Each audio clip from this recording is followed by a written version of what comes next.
யானை முகத்தனை இந்திளம்பிரை போலும் எயிற்றனை நந்தி மகந்தனை ஞான கொழுந்தினை பொந்தியில் வைத்தடி போற்றுகின்றேனே. எல்லாம் செயல் கூடும் என்னானை அம்பலத்தே எல்லாம் வல்லான் தனை ஏத்து. உலகலாம் உணர்ந்து ஓதற்கரியவன் இலவுலாவிய நீர்மலிவேணியன் அலகில் சோதியன் அம்பலத்தாடுவான் மலர் சிலம்படி வாழ்த்தி வணங்குவான். உலகம் யாவையும் காமுலவாக்கலும் நிலைபெறுத்தலும் நீக்கலும் நீங்களா அலகிலா விளையாட்டுடையார் அவர் தலைவர் அன்னவர்க்கே சரண் நாங்களே. தனம் தரும் கல்வி தரும் ஒரு நாளும் தளர்வெறியா மனம் தரும் தெய்வ வடிவும் தரும் நெஞ்சில் வஞ்சமில்லா இனம் தரும் நல்லன எல்லாம் தரும் அன்பர் என்பவர்க்கே கனம் தரும் பூங்குழலால் அபிராமி கடைக்கண்களே. எல்லாம் வல்ல எம்பெருமானுடைய தனிப்பெரும் கருணையினாலும் கோட்டை பெரிய மாரியம்மனுடைய திருவருளினாலும் ஆண்டுதோறும் சீரும் சிறப்புமாக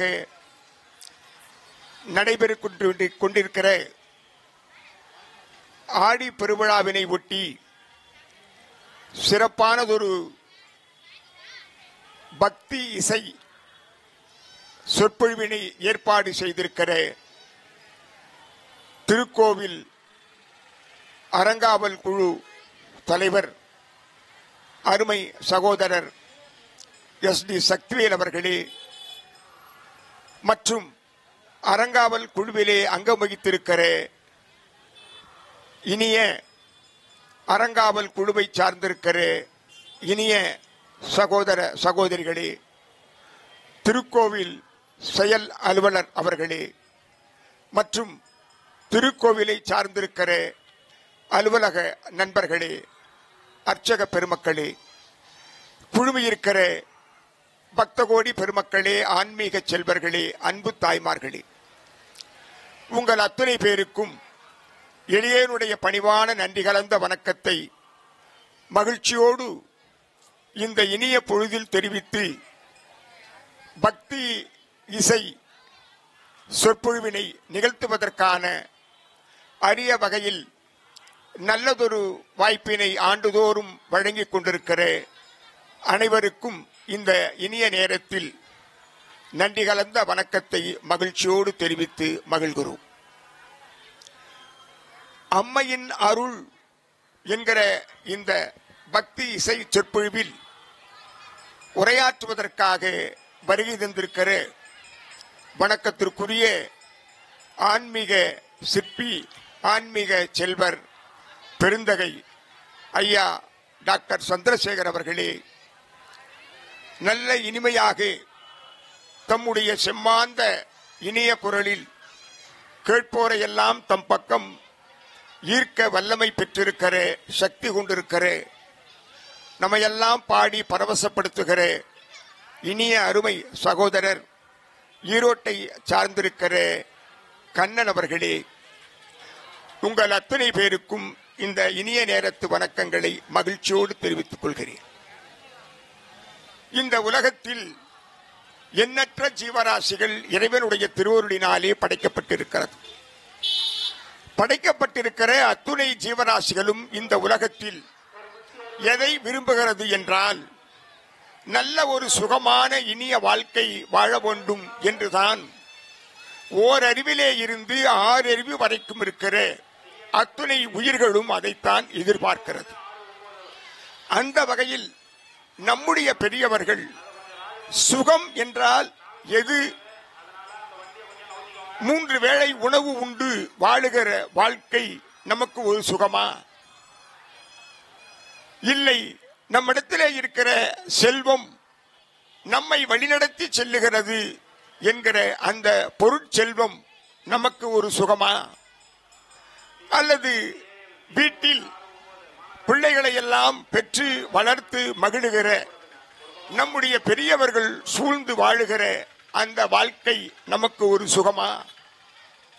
இல்லை, காணுகிற காட்சி கேட்கிற செய்தி, இவையின் மூலமாக நாம் பெறுகிற அந்த வாழ்க்கையின் சுகம் அது ஒரு சுகமா என்று இப்படி எண்ணற்ற நிலையில் நாம் பெறுகிற இவையெல்லாம் நமக்கு சுகத்தை தருகிறதா என்றால் நம்முடைய அருளாளர்கள் சொல்லுகிறார்கள், இவையெல்லாம் ஒரு காலம் வரைக்கும் தான் நமக்கு சுகத்தை தருவது, மகிழ்ச்சியை தருவது. இந்த சுகங்கள் எல்லாம் வெறும் உடம்பை வளர்ப்பதற்கு உறுதுணையாக இருக்கும். ஆனால் நம் உள்ளத்தை வளர்ப்பதற்கு உறுதுணையாக இருப்பது எது என்றால் அதுதான் இறையருளை பெறுகிற அந்த ஆன்மீக அருள் ஆற்றலுடைய அந்த சக்தி இருக்கிறதே, அதுதான் நமக்கு சுகம். அன்பிற்கினியவர்களே, வெறும் உடம்பை வளர்ப்பதனால் நாம் பெறுகிற பயன் ஒரு பெரிய பயன் அல்ல. ஆனால் இந்த மானுட பிறவியை பெற்றிருக்கிற நாம் ஒவ்வொருவரும் இந்த உள்ளம் அமைதி பெற வேண்டும், இந்த உள்ளம் சாந்தம் பெற வேண்டும், இந்த உள்ளம் நல்லவற்றை நினைக்கிற நல்ல சிந்தனைக்கு நம்மை இந்த மனம் அழைத்து செல்ல வேண்டும். இவை மூலமாக இறையருள் சக்தியை, அந்த அம்மையினுடைய தனிப்பெரும் கருணையின் விபாவகத்தை நாம் பெற வேண்டும்.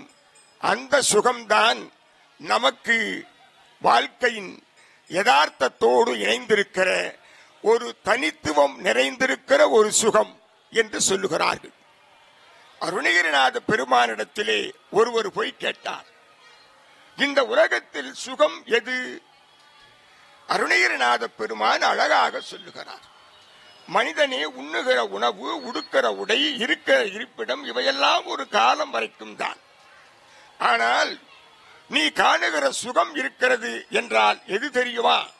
உன்னை முழுவதுமாக இறைவனிடத்தில் என்றைக்கு நீ அர்ப்பணிக்கிறாயோ, உன்னை முழுவதுமாக இறைவனிடத்தில் என்றைக்கு நீ இழக்கிறாயோ, அப்பொழுதுதான் நீ உண்மையான சுகத்தை அனுபவிக்கிறாய், உண்மையான சுகத்தை நீ பெறுகிறாய் என்று அருணகிரிநாத பெருமான் அழகாக சொல்லுகிறார்.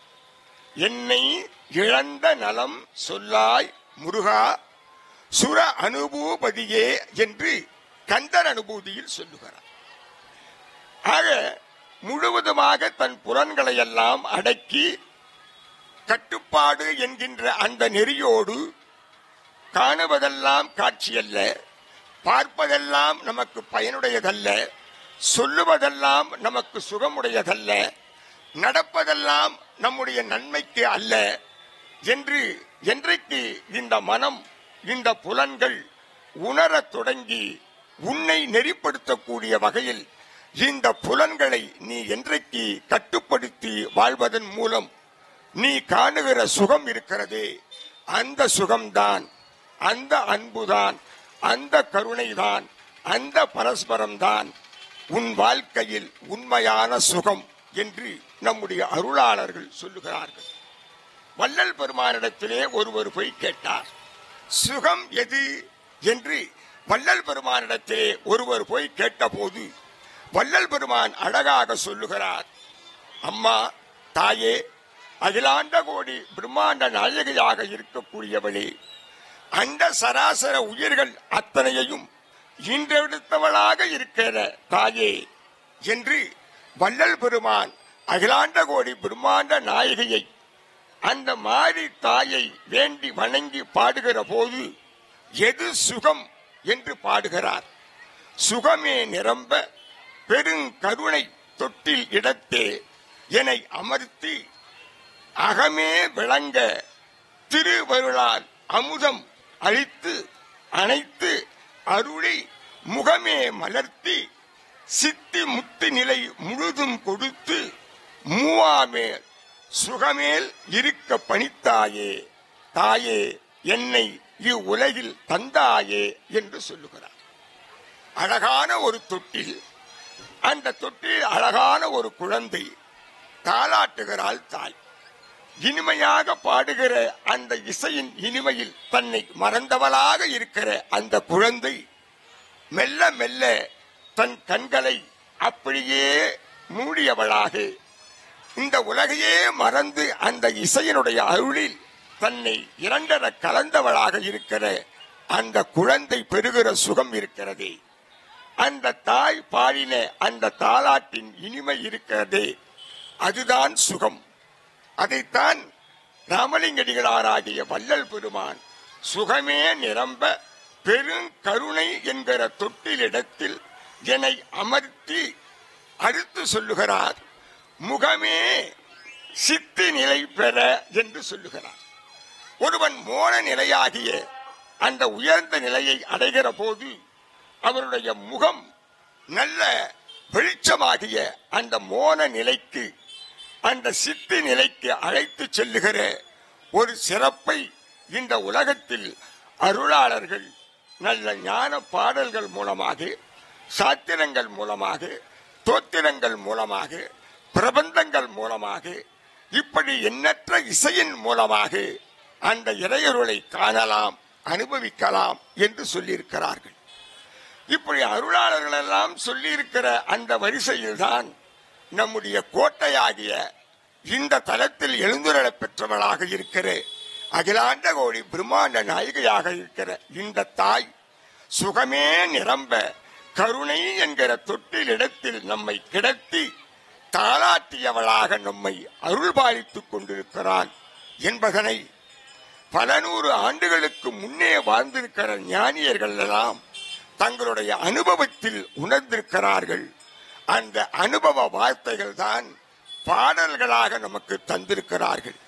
அப்படிப்பட்ட அந்த தாயின் பெருமையை, அந்த தாயின் உண்மை நிலையை, அந்த தாய் காட்டுகிற அனுபவத்தின் வாயிலை நாம் பெறக்கூடிய நிலையில்தான் இந்த சுகங்களை எல்லாம் நாம் அனுபவித்துக் கொண்டிருக்கிறோம். அன்பிற்கு இனியவர்களே, ஒரு காலம் வரைக்கு பெறுகிற சுகம் அத்தோடு முடிந்துவிடும். ஆனால் இந்த பிறவி பயன் எடுத்த இந்த சுகம் இருக்கிறதே, அது இறையருள் சக்தி ஒன்றினால்தான், நம்மை நாம் இழப்பதினால்தான், மற்றவருக்கு நல்லதை சொல்லுவதினால், மற்றவர்களுக்கு நல்லதை எடுத்து கூறுவதினால், இனிமையான சொல்லினால் நாம் காணுகிற அந்த இதமான அந்த நம்பிக்கை சொல்தான் ஒரு மனிதனை கரையேற்றும் என்று சொல்லுகிறார்கள். அதனாலேதான் அப்படி கரையேற்றுகிற சொல் எது? அதற்கு நம் பெரியவர்கள் சொல்லுகிறார்கள், நம்மை இந்த முக்தி நிலையாகிய மோன நிலைக்கு, பேரின்ப நிலைக்கு நம்மை அழைத்து போகிற இனிய சொல் அதுதான் இறைவனுடைய திருநாமம். அதுதான் இறைவனுடைய திருநாமம். அந்த அகிலாண்ட கோடி பிரம்மாண்ட நாயகியாக இருக்கிற கோட்டை மாறி தாயினுடைய அந்த தனி பெரும் கருணையை அனுபவித்துக் கொண்டிருக்கிற நாமெல்லாம் மாறி மாறி மாறி என்று இடைவராது உச்சரித்துக் கொண்டிருந்தால் அந்த திருநாமத்தை சொல்ல சொல்ல வாயு மணக்கும், நெஞ்சமெல்லாம் குளிர்ச்சி அடையும். கண்முன்னே வந்து அந்த கோட்டை மாறி தாய் நமக்கு காட்சி கொடுத்தவளாக மாறி மாறி மாறி என்று நீ அழைக்கிற போது நல்ல மழை பெய்யும், நல்ல பயிர் வளரும், பிள்ளைகள் கல்வி மேம்பாடு அடையும், நல்ல செல்வம் வீட்டில் தங்கும், நல்ல உறவுகள் நமக்கு இணக்கம் ஏற்படும், நல்லவர்கள் நட்பு நமக்கு கிடைக்கும். ஆக இத்தனையும் தந்தவளாக இருக்கக்கூடியவள் அந்த கோட்டை மாறி தாயினுடைய அந்த நாமம்தான், அந்த சொல்தான். ஆக எல்லோரும் சக்தி சக்தி சக்தி என்று சொல்லுங்கள், உங்களுக்கு சக்தி பிறக்கும்.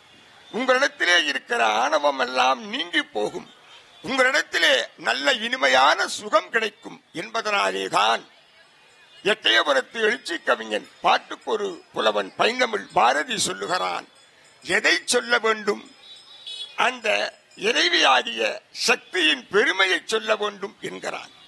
சக்தி சக்தி சக்தி என்று சொல்லு, கெட்ட சஞ்சலங்கள் யாவினையும் கொல்லு என்று அழகாக அந்த மூன்றெழுத்து சொல்லை, அந்த மூல மந்திரத்தை, அந்த தாயினுடைய தனிப்பெரும் கருணையாகிய சக்தியை நீ உறக்கச் சொல், உனக்கு சக்தி கூடும் என்கிறான் பாரதி. இப்படி அன்னையனுடைய அருளை படிப்படியாக பெறுகின்ற நிலையில் அவள் அருள் பாலித்து தந்திருக்கிற அந்த இனிய அருமை சுகங்களை இன்றைய தினத்திலே இங்கே நாங்கள் 3 பேர் உங்களிடத்திலே பகிர்ந்து கொள்ள வருகை தந்திருக்கிறோம்.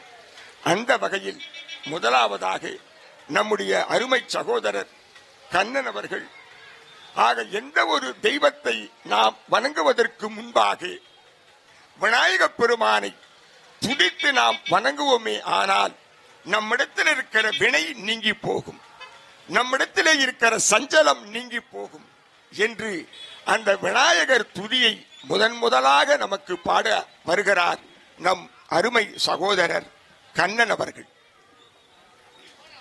ஆய கலைகள் 64 ஏய உணர்விற்கும் என் நம்மை தூய உரு பலங்கு போல்வா என் உள்ளத்தில் உள்ளே இருப்பல் இங்கு வாராதிட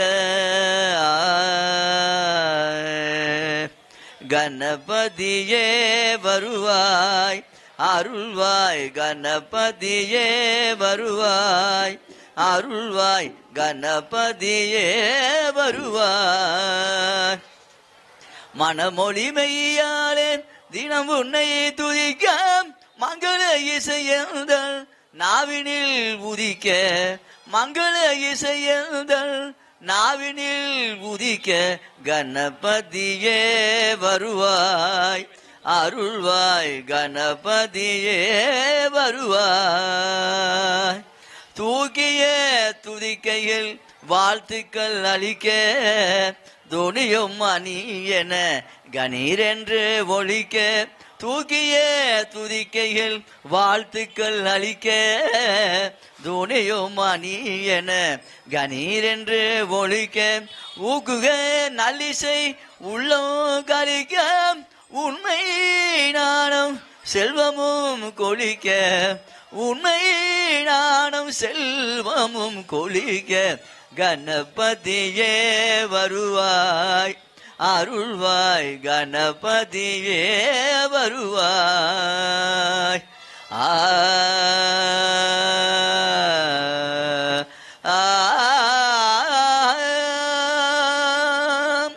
முதல் கடவுளே போற்றி. அப்படி விநாயகப் பெருமானை முதலாக நாம் துதித்து வணங்கி, பிறகு ஆதியாம் கடவுளாக இருக்கிற சிவனையும் வணங்கி, நல்ல பேரருள் ஆற்றலை தந்து நம்மையெல்லாம் ஈன்றெடுத்தவளாக இருக்கிற அன்னை தாயை வணங்கி நாம் நம்முடைய நற்காரியங்களை தொடங்கினால் வாழ்க்கை சுகமாக இருக்கும் என்பதற்காகத்தான் நம்முடைய பெரியவர்களெல்லாம் பெரிய பெரிய திருக்கோவில்களை கட்டி வைத்தார்கள், பெரிய பெரிய தவ மடாலயங்களை கட்டி வைத்தார்கள், பெரிய பெரிய தவ ஆசிரமங்களை நமக்கு இந்த உலகத்தில் தந்து போனார்கள். ஏன் நம்முடைய அருளாளர்கள் இந்த தெய்வ சக்தி ஓரிடத்தில் குழுமியிருப்பதற்கான வகையில் இத்தனை பெரிய கோவில்களை எல்லாம் நமக்கு நம்முடைய முன்னோர்கள் தந்து போயிருப்பதனுடைய தாற்பயம் என்ன என்பதை இன்றைய தலைமுறைக்கு நாம் சொல்ல வேண்டிய ஒரு கடப்பாடுடையவர்களாக இருக்கிறோம். ஏன் உயரமான அந்த கோபுரம், சின்ன சாமி ஆனால் உயரமான கோபுரம், அந்த சின்ன சாமிக்கு அவ்வளவு பெரிய கோபுரமா என்று நம்முடைய பிள்ளைகள் சில நேரங்களில் கேட்பதுண்டு. அந்த பிள்ளைகளுக்கு நாம் தான் அருகே அழைத்து அன்போடு சொல்ல வேண்டும். எப்படி தெரியுமா? இந்த உலகத்தில் ஏதோ படித்த அந்த ஏதேனும் ஒரு சான்றிதழை பெறுகிற ஒரு தகுதிக்குரிய ஒரு படிப்பை முடித்தவுடன் நான் எல்லாம் படித்து விட்டேன் என்கிற அந்த கல்வி செருக்கு சிலரிடத்தில் உண்டு. ஆக நான் நிறைய பேருக்கு தருகிறேன், என்னிடத்தில் செல்வம் நிரம்ப இருக்கிறது, இந்த செல்வத்தினால் இந்த உலகையே நான் கட்டி ஆளுகிறேன் என்று சொல்லக்கூடிய செல்வ செருக்கு சில பேருக்கு உண்டு. ஆக என்னை போல் இந்த உலகத்தில் சொல்லுவதற்கு யார் உண்டு என்கிற சொல் செருக்கு சில பேருக்கு உண்டு. மனிதர்களே, சொல் செருக்கை அப்புறப்படுத்துங்கள். உங்களிடத்திலே இருக்கிற செல் செருக்கை அப்புறப்படுத்துங்கள். உங்களிடத்திலே இருக்கிற கல்வி செருக்கை அப்புறப்படுத்துங்கள். இந்த செருக்கு என்கிற அந்த ஆணவம் உன்னை எங்கேயோ கொண்டு போய் தள்ளிவிடும். நான் தான் இந்த உலகத்தில் பெரியவன் பெரியவன் பெரியவன் என்று நினைத்துக் கொண்டிருக்கிற இந்த மனிதனை நெறிப்படுத்துவதற்காகத்தான் நம்முடைய பெரியவர்கள் அழகான உயர கோபுரங்களை எழுப்பினார்கள். ஏன், எதற்கு, எப்படி? கோவிலுக்கு உள்ளே நுழைகிற போது நான் தான் பெரியவன், நான் தான் பெரியவன், எனக்கு இத்தனையும் இருக்கிறது என்று நினைத்துக் கொண்டிருந்த அந்த மனிதனுடைய மனம் ஒரு கனப்பொழுது மேலே அண்ணாந்து பார்க்கிற போது இதுவரைக்கும் நான் தான் உயரமானவன், என்னிடத்தில் தான் செல்வம் இருக்கிறது, கல்வி இருக்கிறது, சொல் செருக்கு இருக்கிறது, என்னிடத்தில் படைபலம் இருக்கிறது, பொருள்பலம் இருக்கிறது என்று என்னை நானே உயர்த்தி சொல்லிக் கொண்டிருந்தேன். ஆனால் எனக்கு மேலே ஒன்று இருக்கிறது, ஆக நமக்கும் மேலாக ஒருவன் இருக்கிறான் என்கிற அந்த நினைவை ஒவ்வொருவரும் பெற வேண்டும் என்பதற்காகத்தான் நம்முடைய பெரியவர்கள், மனிதனே, உன்னை காட்டிலும் உயரமான ஒன்று இருக்கிறது, உன்னை காட்டிலும் உயரமானவன் ஒருவன் இருக்கிறான், உனக்கு மேலாக ஒருவன் இருக்கிறான் என்கிற சிந்தனை உன்னிடத்தில் இருக்குமானால் நாம் அதற்கு முன்னே சிறியவன் என்கிற அடக்கம், பணிவு உன்னிடத்தில் வரும் என்பதற்காகத்தான் நம்முடைய பெரியவர்கள் உயரமான கோபுரங்களை எழுப்பி வைத்தார்கள். அந்த உயரமான கோபுரத்தை தன்னிடத்தில் இருப்பிடமாக கொண்டு வாழ்ந்த அந்த தெய்வ சக்தி பேர் அருள்தான் இந்த தாய்மை என்கிற தாய் வடிவம் கொண்டிருக்கிற இந்த கோட்டை மாரியாகிய தாய். எங்கும் நீக்கமர நிறைந்தவளாக இருக்கிற இந்த தாய்க்கு இந்த ஆடி மாதத்தில் நாம் கூழ் வார்த்து அவளுக்கு படையல் செய்து எல்லோருக்கும் நாம் அதை தந்து மகிழ்கிற அந்த இனிய சுகம் நம்மிடத்தில் இருக்க, அதை எல்லோருக்கும் அந்த கூழை வார்த்து கொடுக்கிற போது அதில் அடைகிற அந்த மகிழ்ச்சி இருக்கிறதே, அதை பார்த்து தன் கண்மலர கூர்ந்து பார்த்தவளாக இருக்கிறாள் கோட்டை மாரியாகிய தாய். என்னால் பிறப்பிக்க பெற்றிருக்கிற இந்த உயிர்கள் அத்துணையும் நல்ல சுகமான நிலையில் இந்த தானிய பயிரில் விளையக்கூடிய அந்த தானிய லட்சுமியின் அம்சமாக இருக்கக்கூடிய அந்த கூழாகிய உணவை எனக்கு படையலிட்டு தருவதற்கான நிலையில் அத்தனை பேரும் அதை உண்டு மகிழ்கிறார்கள் என்று அவள் மகிழ்ச்சி அடைகிறாளாம். ஆம், அதிலே ஒரு வாழ்க்கை தத்துவம் இருக்கிறது. மனிதனே, எதை ஒன்றை நீ பெற்ற போதும் மற்றவர்களுக்கும் நீ கொடுத்து பார். நீ அடைகிற மகிழ்ச்சியை காட்டிலும் கொடுத்து பார்த்த நிலையில் அதை பெற்றவன் அடையக்கூடிய மகிழ்ச்சி பல மடங்கு. அதுதான் நீ பிறவி எடுத்ததன் பயன் என்பதற்காகத்தான் அகிலாண்ட கோடி பிரம்மாண்ட நாயகியாக இருக்கிற அன்னையாகிய தாய் எத்தனை வடிவங்களை எடுத்தவளாக இருக்கிறாள். தானிய லட்சுமியாக அவள் விளங்குகிறாள். நல்ல செல்வ செழிப்புக்குரிய திருமகளாக விளங்குகிறாள். நல்ல கல்வி என்கிற ஞானத்தை தரக்கூடியவளாக இருக்கிற பார்வதியாக அவள் விளங்குகிறாள். அதோடு மட்டுமல்ல, சாமுண்டியாக இருக்கிறாள், திரிபுர சுந்தரியாக இருக்கிறாள், மாகாளியாக இருக்கிறாள், கோட்டை மாரியாக இருக்கிறாள். இப்படி ஒவ்வொரு வடிவத்தையும் இந்த உலகத்தில் தாங்கி ஒவ்வொரு வடிவத்தின் மூலமாக அவள் இந்த உலகத்தில் எல்லா பொருள்களையும் உற்பத்தி செய்து கொடுக்கக்கூடிய பேர் அருட்சக்தி கொண்டவளாக இருப்பவள்தான் இந்த தாயாகிய கோட்டை மாரி தாய். அந்த கூளை கொடுத்த போது அதை வாண்டி உண்டுகிற போது அடையக்கூடிய அந்த மகிழ்ச்சி அந்த தாய்க்கு தான் உண்ணுவதைப் போல தன்னுடைய இந்த ஜீவன்களெல்லாம் உண்ணக்கூடிய அழகை பார்த்து அந்த தாய் மகிழ்ச்சி அடைகிறாள், மனம் மகிழ்கிறாள். பொங்கல் இடுகிறோம், அனைவருக்கும் கொடுக்கிறோம், சோறு ஆக்குகிறோம், எல்லோருக்கும் பரிமாறுகிறோம், எல்லோரும் உண்டு மகிழ்கிறார்கள். அதனாலேதான் அழகான ஒரு பாடல் நமக்கு சொல்லும், அம்மா தாயே சோறாக்கி வச்சிருக்கம்மா, நீ சீக்கிரம் வந்து சாப்பிடுமா என்று சொல்லக்கூடிய நிலையில் அழகான ஒரு பாடல். அந்த தாயை வீட்டை நோக்கி நீ வாமா, சோறு ஆக்கி வச்சிருக்க, நீ சாப்பிடுமா என்று அழைக்கக்கூடிய அந்த பக்தனின் இனிமையான அந்த நாதத்தை, அந்த பக்தனின் வேண்டுதலை, அந்த பக்தன் பராசக்தியினிடத்தில் கேட்பதை இதோ இந்த பாடலின் மூலமாக நமக்கு சொல்ல வருகிறார் நம் அருமை சகோதரர் கண்ணன் அவர்கள். பூவாடக்காரி பொன்னழகி உனக்கு பொங்கலிட கிடைச்சது பாக்கியம் எனக்கு. மீன்கார வீடெங்கும் மீன் வாசம் அடிக்கும். அடி கோட்டை மாரியம்மா நீ வந்தா நெய் வாசம் அடிக்கும். ஆத்தாடி மாரியம்மா சோறு ஆக்கி வச்சே வாடியம்மா. ஆத்தாடி மாரியம்மா சோறு ஆக்கி வச்சே வாடியம்மா. ஆளாக்கு அரிசிய பாலாக்க வேண்டாம் தின்னு விட்டு போடியம்மா. ஆத்தாடி மாரியம்மா சோறு ஆக்கி வச்சே வாடியம்மா. ஆளாக்கு அரிசிய பாலாக்க வேண்டாம் தின்னு விட்டு போடியம்மா. பாட்டெடுத்தேன் தாள விட்டேன் ஓடி வரலே ஆடி பார்த்து புட்டேன் புள்ள முகம் தேடி வரலே. பாட்டெடுத்தேன் தாள விட்டேன் ஓடி வரலே ஆடி பார்த்து புட்டேன் புள்ள முகம் தேடி வரலே. பேச்சுப்படி பொங்கல் தின இங்கு வரலே பேச்சுப்படி பொங்கல் தின இங்கு வரலே. நான் மூச்சடைச்சி உன்னிடத்தில் அங்க வருவேன்.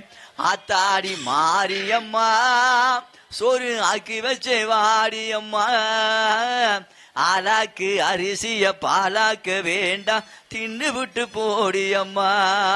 சீக்கிரத்தில் காட்சி தந்த செல்வநாயகி சேர பூவாட காரியங்கள் பத்திரகாளினி. பத்திரகாளி ருத்ரகாளி பாரடி அம்மா. பத்திரகாளி ருத்ரகாளி பாரடி அம்மா. இந்த பாவி மகன் வீட்டில வை ஓரடி அம்மா. அத்தாடி மாரியம்மா சோறு ஆக்கி வச்சே வாடி அம்மா. ஆளாக்கு அரிசிய பாலாக்க வேண்டாம் தின்னு விட்டு போடி அம்மா. அம்மா ஆத்தாடி மாரியம்மா சேலம் கோட்டை மாரியம்மா. ஆளாக்கு அரிசிய பாலாக்க வேண்டாம் தின்னு விட்டு போடி அம்மா. அப்படி சோறு ஆக்கி பொங்கலிட்டு அதை உண்ணவா தாயே என்று அழைக்கிற அந்த பக்தனுடைய பரவசத்தை, அந்த பக்தியின் பரவசத்தை, அந்த பக்தன் தாயினிடத்தில் கொண்டிருக்கிற பேரன்பை நினைத்து உருகி உள்ளம் நினைந்து பாடக்கூடிய அந்த நினைவினால் அந்த தாய் ஓடோடி வருகிறாள். வந்தவள் வயிறார உண்ணுகிறாள். எல்லையில்லாத மகிழ்ச்சி அடைகிறாள். பக்தன் பார்க்கிறான், அடடா தாய் ஓடோடி வருகிறாளே. எந்த நேரத்தில் குழந்தைக்கு பசி எடுக்கும் என்று தாய்க்கு தெரியும்.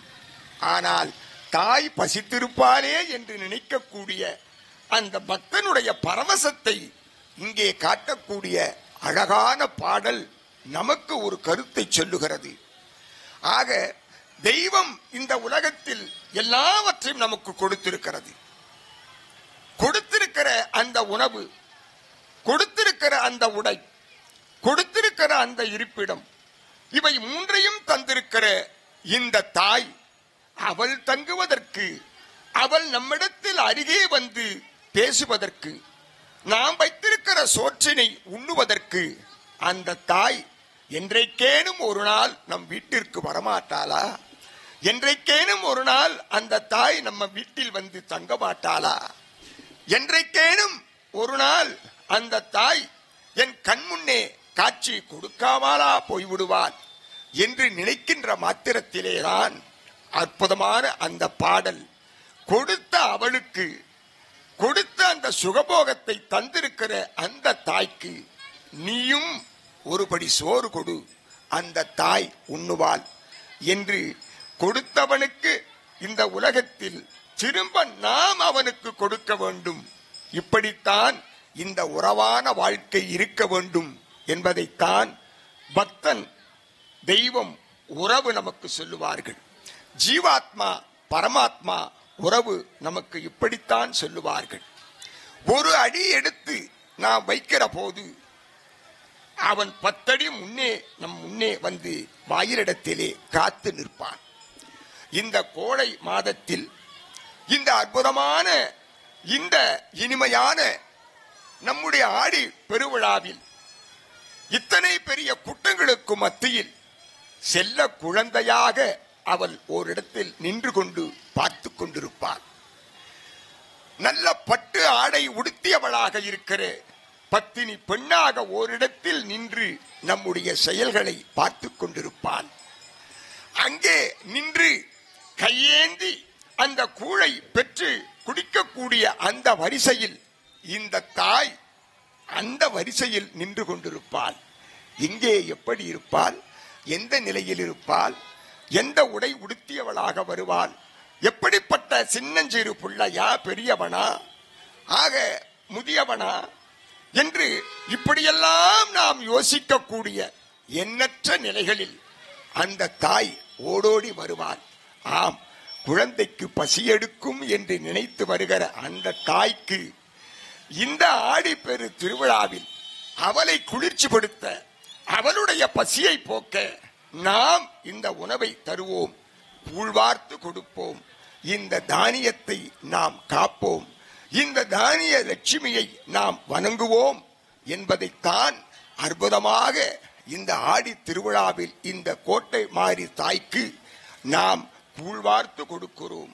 நல்ல மஞ்சள் இட்டு, அழகான வேப்பிலை கட்டி, நல்ல குங்குமம் நெற்றியில் பொட்டிட்டு, நல்ல பச்சை பட்டுடுத்தி நின்றவளாக, இருந்தவளாக, கிடந்தவளாக இந்த தாயை எண்ணற்ற நிலையில் நாம் அனுபவித்து மகிழ்கிறோம். அப்படி மகிழ்கிற அந்த சுகம் இருக்கிறதே, அதுதான் நம்மை இந்த உலகத்தில் வாழ்விக்கும். இந்த சுகம்தான் நம்மை இந்த பிறவி என்கிற கடலிலே இருந்து நம்மை கரையேற்றும். அதனாலேதான் பெரியவர்கள் சொல்லுவார்கள், நினைந்து நினைந்து, உணர்ந்து உணர்ந்து, நெகிழ்ந்து நெகிழ்ந்து, அன்பே நிறைந்து நிறைந்து, ஊற்றழும் கண்ணீர் அதனால் உடம்பு நனைந்து நனைந்து, நன்னிதியே ஞான நடத்து அரசே, என்னுரிமை நாயகனே என்று வனைந்து வனைந்து ஏத்துதும் வம்மீன் உலகியலீர் மரணமெலா பெருவாழ்வு வாழ்ந்திடலாம் என்று நம்முடைய அருளாளர்கள் வரிசையில் ராமலிங்கடிகளார் நினைந்து நினைந்து, உணர்ந்து உணர்ந்து, நெகிழ்ந்து நெகிழ்ந்து பாடி அந்த தாயையும் தந்தையையும் நம் பக்கம் அழைத்து மகிழுகிற அற்புதமான அந்த பக்தி உருக்கம்தான் ஒரு பக்தனை கரை சேர்ற்றும். அதனாலேதான் அழகாக அபிராமி பட்டருடைய அந்த வாழ்க்கை, எங்கேயோ இருந்த அந்த தாயை தன் பக்கம் அழைத்து பார்க்க வைத்த ஒரு பரம பக்தனுடைய அந்த அபிராமி பட்டனுடைய அந்த பக்தி பெருக்கை நம்முடைய வரலாறு நமக்கு சொல்லி இருக்கிறது அல்லவா. ஆக அங்கும் இங்குமாக சுற்றி திரிந்து கொண்டிருக்கிற அந்த தாயை நம் கண்முன்னே வந்து நாம் நிறுத்துவோம். அப்படி நிறுத்தி காண்பதற்கு, நம்மிடத்தில் அந்த பக்தி பரவசத்தை ஊட்டுவதற்கு, நம்மை நெறிப்படுத்துவதற்கு அந்த தாய் நமக்கு வகுத்து தந்திருக்கிற அந்த சுகங்களை இப்பொழுது நமக்கு சொல்ல வருகிறார் ஆன்மீக சிற்பி, ஆன்மீக செல்வர், பெருந்தகை ஐயா சந்திரசேகர் அவர்கள். ஓம் சர்வமங்கள மாங்கல்யே சிவே சர்வார்த்த சாதிகே சரண்யே திரையம்பகே கௌரி நாராயணி நமோஸ்துதே. பூத்தவளே புவனம் 14 காத்தவளே, கரந்தவளே கரை கண்டவனுக்கு மூத்தவளே, என்றும் மூவா முகுந்தற்கு இளையவளே, மாத்தவளே உன்னையன்றி ஓர் தெய்வம் வந்திப்பதே. ஆத்தாளை எங்கள் அபிராம வள்ளியை, அண்டமெல்லாம் பூத்தாளை மாதுளம்பூ நிறத்தாளை, புவியடங்க காத்தாளை, அங்குச பாசாங்குசமும் கரும்பு அங்கை சேர்த்தாளை, முக்கண்ணியை தொழுவார்க்கு ஒரு தீங்கு இலையே. ஆடிப்பெருவிழாவை முன்னிட்டு கோட்டை மாரியம்மன் திருவிழாவில் ஆடி 2ஆம் வெள்ளிக்கிழமையாகிய இன்றைய தினம் திருக்கோயில் அறங்காவலர் குழு தலைவர் ஐயா சக்திவேல் மற்றும் அவர்களுடன் அங்கம் வகிக்கக்கூடிய அறங்காவலர்கள் மற்றும் திருக்கோயிலுடைய செயல் அலுவலர் ஆகியோர் சேர்ந்து இன்றைய தினம் சொல்லின் செல்வர் ஐயா புலவர் ப. ராமன் அவர்களுடைய தலைமையிலே அற்புதமானதொரு அம்பிகையின் அருள் என்ற பெயரிலே பக்தி இசை சொற்பொழிவானது ஏற்பாடாகி இருக்கின்றது. இந்த பக்தி இசை சொற்பொழிவினை தலைமையேற்று சிறப்பித்துக் கொண்டிருக்கக்கூடிய சொல்லின் செல்வலையா அவர்களுக்கும், இசையால் நம்மை மகிழ்வித்துக் கொண்டிருக்கக்கூடிய ஈரோடு கண்ணனையா அவர்களுக்கும், இங்கே எழுந்தருளி இந்த நிகழ்ச்சியை சிறப்பித்துக் கொண்டிருக்கக்கூடிய பக்தர்கள் அனைவருக்கும் உள்ளபூர்வமான வணக்கத்தினை முதற்கண் தெரிவித்துக் கொள்கின்றேன். ஆடி என்றாலே அம்மன் மாதம், ஆடி என்றாலே சக்தி மாதம், ஆடி பிறந்தாலே அம்மன் கோயில்கள் எங்கும் கோலாகலம் திருவிழாக்கள் தான். ஆம், அம்பிகைக்கு மிக மிக உகந்த மாதம் இந்த ஆடி மாதம். ஏன் இந்த ஆடி மாசத்துக்கு மட்டும் இத்தனை சிறப்பு அப்படின்னு கேட்டோம்னாக்கா, சூரியன் சிவனுடைய அம்சம், சந்திரன் அம்பாளுடைய அம்சம். ஆக இந்த சூரியனானவர் அம்பாளுடைய அம்சமாகிய சந்திரனுடைய ஆட்சி வீடு கடகம், அந்த கடகத்தில் பிரவேசம் செய்யக்கூடிய மாதம் இந்த ஆடி மாதம். ஆக அம்பிகையின் அம்சமாகிய சந்திரனுடைய ஆட்சி வீடாகிய கடகத்தில் சூரியன் பிரவேசம் செய்கின்ற காரணத்தினால் மற்ற எல்லா மாதங்களை காட்டிலும் இந்த மாதத்திலே அம்மனுடைய அருள் சக்தி சற்றே கூடியிருக்கின்றது. ஆகவேதான் இந்த எத்தனையோ மாதங்கள் இருந்தாலும் கூட அம்மனுக்கு ஆடியிலே சிறப்பாக நாம் திருவிழாக்கள் எடுக்கின்றோம். ஆடி மாதம் என்று வந்தாலே ஆடி முதல் ஆடி அறுதி வரை கடைசி நாள் வரை ஆடி மாதம் முழுவதுமே ஒவ்வொரு நாளும் விதவிதமான பண்டிகைகள், எத்தனை திருவிழாக்கள், விரதங்கள். அதனால்தான் நம்ம முன்னோர்கள் சொன்னாங்க, ஆடியில நாம சுபகாரியங்கள் எதுவும் செய்யக்கூடாதுன்னாங்க. சுபகாரியங்கள் எதுவும் செய்யக்கூடாதுன்னா இந்த ஆடி மாசம் கெட்ட மாசம் கிடையாது. இந்த ஆடியில வரக்கூடிய அத்தனை திருவிழாக்கள், பண்டிகைகள், விரதங்கள் இதையெல்லாம் நாம் அனுசரிப்பதற்கே நமக்கு நேரம் இல்லாத பொழுது அப்புறம் கல்யாணம், காட்சி, கிரக பிரவேசம்னு நம்மால கவனம் செலுத்த முடியாது என்ற காரணத்தினால்தான் இந்த மாதத்தை முழுக்க முழுக்க அன்னையின் அருள் பெற அவருடைய திருவடியில் நாம் வழிபாடு செய்ய ஒதுக்க வேண்டும் என்று கூறினார்கள். ஒவ்வொருவரும் நம்முடைய இதய பீடத்தில் அன்னையை இருத்தி வழிபட வேண்டும் என்ற காரணத்தினாலேயே இந்த மாதத்தினை பீடு உடைய மாதம் என்று கூறினார்கள். எல்லா நாட்களும் ஆடியில் சிறப்புத்தான். இருந்தாலுமே கூட ஆடி வெள்ளி, ஆடி ஞாயிறு, ஆடி செவ்வாய் மிக மிக சிறப்பாக சொல்லப்படுவதை நாம் பார்க்கின்றோம். பழமொழி கூட என்ன சொல்லுது? ஆடி செவ்வாய் தேடி குழி, அரைச்ச மஞ்சள பூசிக்குழி அப்படி சொல்றாங்க. இத ஆடி மாதம் செவ்வாய்க்கிழமை தாய்மார்கள் எண்ணெய் தேய்த்து மஞ்சள் பூசி குளித்து இந்த கோட்டை மாரியை வழிபடுகின்ற பொழுது அவர்களுடைய மாங்கல்ய பலம் கூடிக்கொண்டே செல்கின்றது. பொதுவா பார்த்தோம்னா சில மாதங்கள்ல அமாவாசைக்கு சிறப்பு இருக்கும், சில மாதங்கள்ல பார்த்தோம்னா பௌர்ணமிக்கு சிறப்பு இருக்கும்.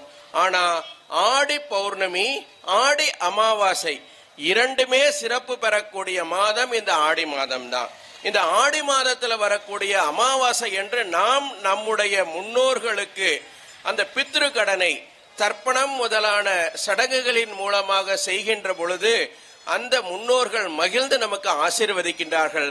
அத்தோடு மட்டுமல்லாமல் இந்த ஆடி அமாவாசை என்று செய்யப்படக்கூடிய அந்த பித்ருக்கடன் பன்மடங்கு பலனை தரக்கூடியது. ஆகவே தான் இந்த ஆடி அமாவாசை என்று மூதாதையர்களுக்கு தர்ப்பணம் முதலானவைகள் செய்வதில் நாம் முழு கவனம் செலுத்துகின்றோம். அடுத்தது பார்த்தோம்னா ஆடி பௌர்ணமி. இந்த ஆடி பௌர்ணமிக்கு எத்தனையோ சிறப்புகள் இருக்கின்றன. நம்ம கல்வி கடவுள் ஞான ஆனந்தமயமாகவும் ஸ்படிகத்தை போல் தூய்மையாகவும் திகழக்கூடிய அந்த ஹயகிரீவ பெருமான் திரு அவதாரம் செய்தது இந்த ஆடி மாதம் பௌர்ணமி நன்னாளில் தான். இந்த இடத்துல இந்த அம்பாலோட கோட்டை மாரியோட ஹயகிரீவருக்கு இருக்கக்கூடிய ஒரு சின்ன தொடர்பை நாம பார்க்கலாம். அம்பிகையின் 1000 திருநாமங்களை நாம் ஸ்ரீ லலிதா சகஸ்ரநாமம் அப்படின்னு சொல்லி தினம் தினம் அம்பிகையை போற்றி துதிப்பதற்காக வழிபாட்டில் அதை பாராயணம் செய்கின்றோம். இந்த லலிதா சகஸ்ரநாமத்தினை நமக்கு அருளையவர் ஹயகிரீவர் தான். யார் மூலமா நமக்கு கொடுத்தாரு? கல்வி கடவுளாகிய இந்த ஆடி மாதம் பௌர்ணமியில் அவதாரம் செய்த ஹயகிரீவ பெருமான் குருமுனி அகத்தியருக்கு அவருடைய மனைவியார் லோபமுத்ரையோடு லலிதா சகஸ்ரநாமத்தினை அருள் உபதேசம் செய்து இந்த அம்பிகை வழிபாட்டினை, சக்தி வழிபாட்டினை துவக்கி வைத்து அதற்கு பிள்ளையார் சொல்லி போடுகின்றார். அடுத்தபடியா சைவ வைஷ்ணவ பேதம் கூடாது, சிவன் விஷ்ணு 2 பேரும் ஒருத்தர் தான் அப்படிங்கிறத பார்வதி தேவியார், இந்த ரிக்வேதத்துல ஒரு வாசகம் இருக்கு, ஏகம் சத் விப்ராஹா பகுதா வதந்தி அப்படிங்கிறது. அதுக்கு என்ன பொருள் அப்படின்னாக்கா, பரம்பொருள் ஒன்றுதான், அதனை ஆன்றோர்கள் பல்வேறு திருநாமங்களினால் அழைக்கின்றார்கள். இதற்கு விளக்கமாக அன்னை பார்வதி தேவியார் கோமதி அம்மனாக திரு அவதாரம் செய்து சிவன் பெருமாள் 2 பேரும் ஒண்ணுதான் அப்படின்னு சங்கர நாராயணராக நமக்கு அருட்காட்சி கொடுப்பதற்கு ஆடி தவசு என்ற தவம் செய்த நன்னாளும் இந்த ஆடி பௌர்ணமி தான். அந்த வரலாறு ரொம்ப சுருக்கமா பார்த்துடலாம். அந்த காலத்துல நாகலோகத்துல சங்கன் பதுமன் அப்படின்னு 2 நாகரசர்கள் இருந்தாங்க. இந்த சங்கன் சிவபக்தன், பதுமன் நாராயண பக்தன். இவங்க 2 பேருக்குள்ள அடிக்கடி சண்டை வந்துடும். சிவன் பெரியவரா நாராயணர் பெரியவரா சொல்லிட்டு ஒரு நாள் 2 பேரும் என்ன சொன்னாங்கன்னா, சரி நம்ம அம்பா பார்வதி தேவியார்கிட்டயே போய் நம்ம சந்தேகத்தை நிவர்த்தி செஞ்சுக்கலாம் சொல்லிட்டு அந்த சங்கன் பதுமன் 2 பேரும் பார்வதி தேவி கிட்ட யார் பெரியவர், சிவனா நாராயணனா கேட்கிறார். அந்த அம்மா கொஞ்சம் பொறுங்கப்பா அப்படி சொல்லிடுறாங்க.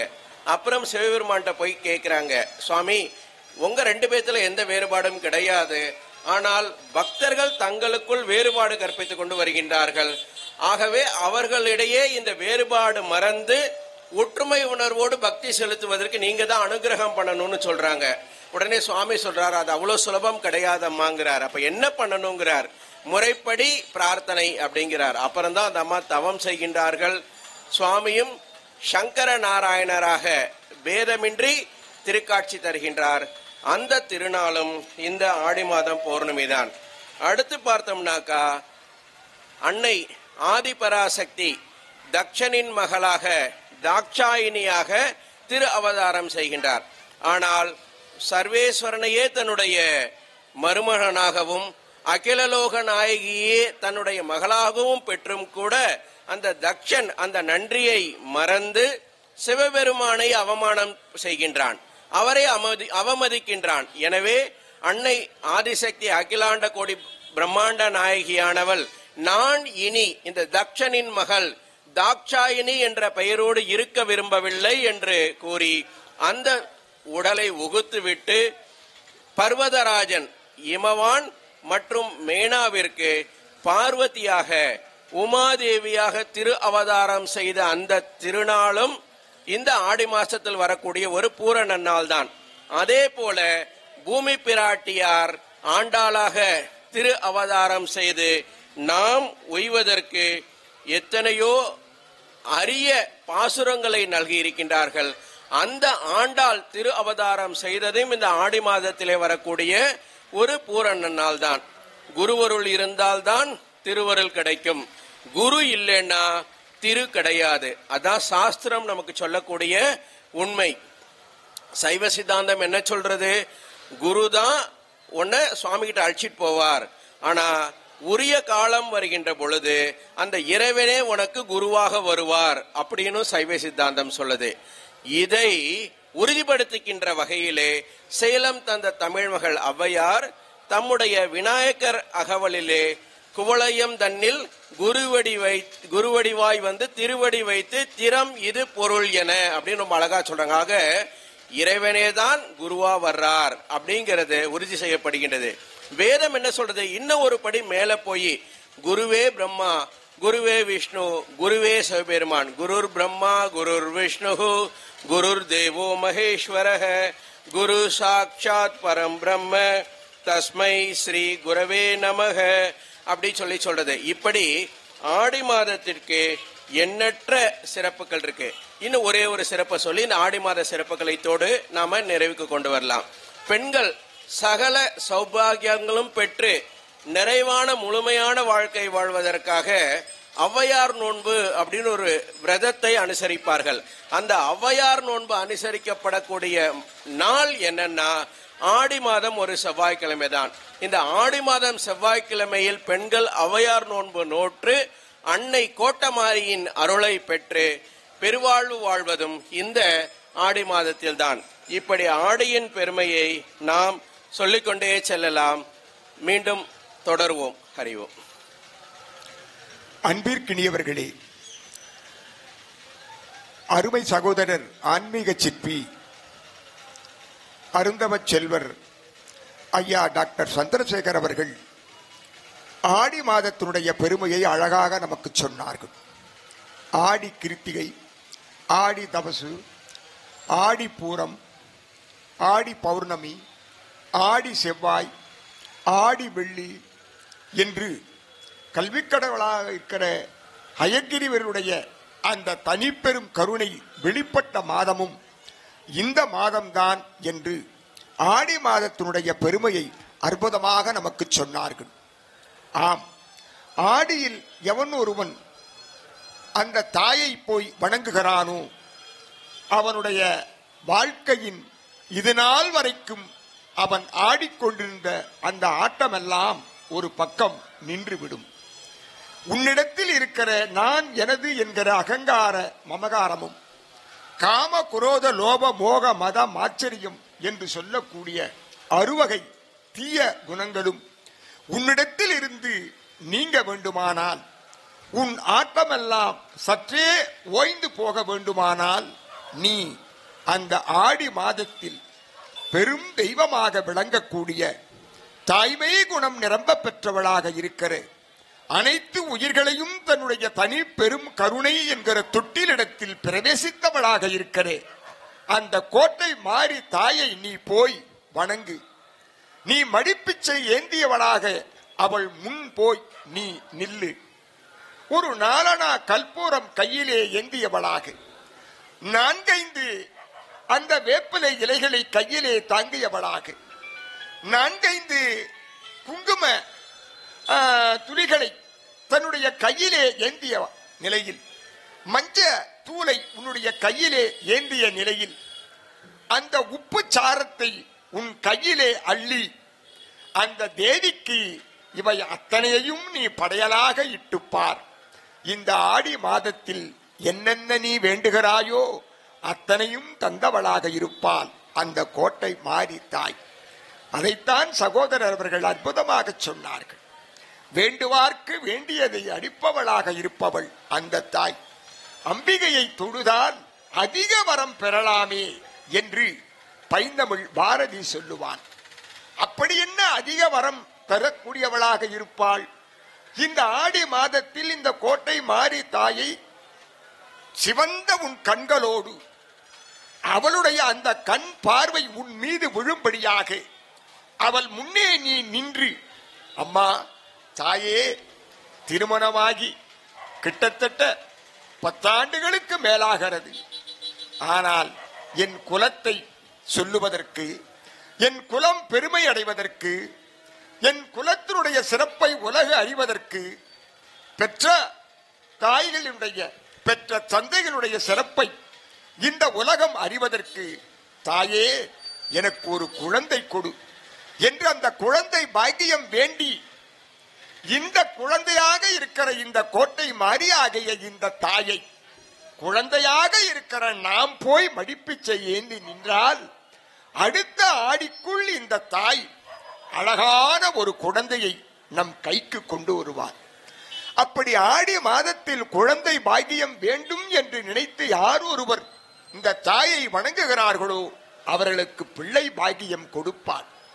இது உண்மை. நமக்கு வரலாறு சொல்லுகிறது.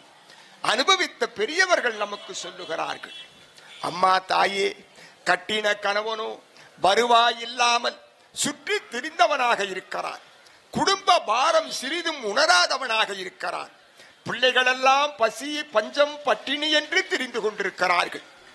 பாவியாகிய நான் பரதேசியாக அங்கும் இங்குமாக 10 வீடுகளுக்கு சென்று நான் பாத்திரங்களை தேய்த்து தேய்த்து தேய்த்து என் கைகளெல்லாம் மறுத்து போய்விட்டது. தாயே, இந்த பிள்ளைகளை நான் எப்படி காப்பாற்றுவது? என் கணவனை எப்படி நான் நெறிப்படுத்துவது? என் கழுத்திலே இருக்கிற மாங்கல்ய பாக்கியம் நிலை பெறுவதற்கு தாயே நீ எனக்கு துணை நிற்க வேண்டும் என்று சொல்லி நாம் இந்த கோட்டை மாறி தாயினிடத்திலே போய் கைகூப்பி வணங்கி கண்ணீர் சிந்தினால் மாங்கல்ய பாக்கியம் நமக்கு நிலைக்கச் செய்வார். மாங்கல்ய பாக்கியம் நிலைக்க அந்த கணவனை ஏதேனும் ஒரு நிலையில் அவனை சரிப்படுத்துவான். பஞ்ச பரதேசியாக இருக்கிற அந்த பிள்ளைகளுக்கு பட்டு ஆடை உடுத்தும்படியான ஒரு பௌர்ணமி நிலவாக இந்த தாய் ஏதேனும் ஒரு ரூபத்தில் வந்து அந்த குடும்பத்தை காப்பாற்றுவார்.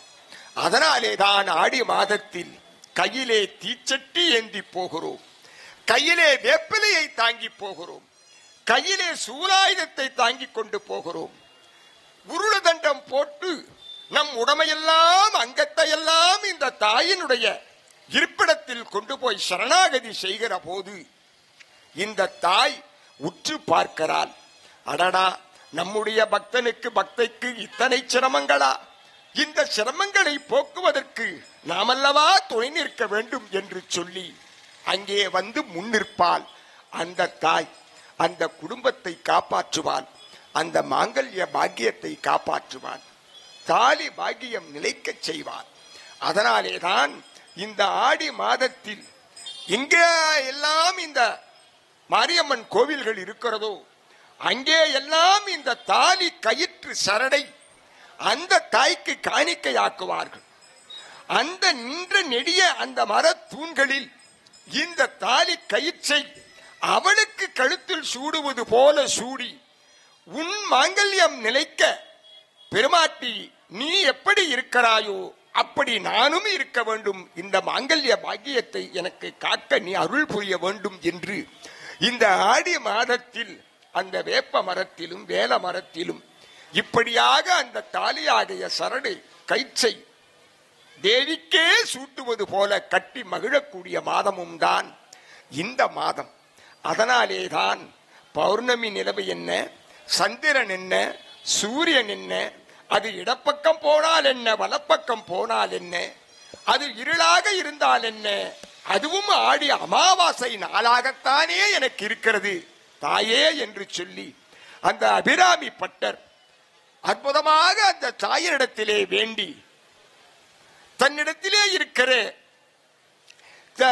தோட்டை தூக்கி வீசுகிற போது அந்த வானில் முழு நிலவாக பௌர்ணமி நிலவாக அந்த அபிராமி பட்டருக்கு காட்சி கொடுத்தால் அந்த அகிலாண்ட கோடி பிரம்மாண்ட நாயகியாக இருக்கிற அபிராமி அம்மையாகிய தாய் என்றால் நீ என்ன நினைக்கிறாயோ அந்த நினைப்பு தூய்மையாக இருக்குமானால் உனக்குள் அவள் கூட்டாக இருக்க என்னை ஏற்றுக்கொள், உன்னுடைய எண்ணத்தை நான் சரி செய்கிறேன் என்று சொல்லி அந்த தாய் முன் வந்து நிற்பாள்.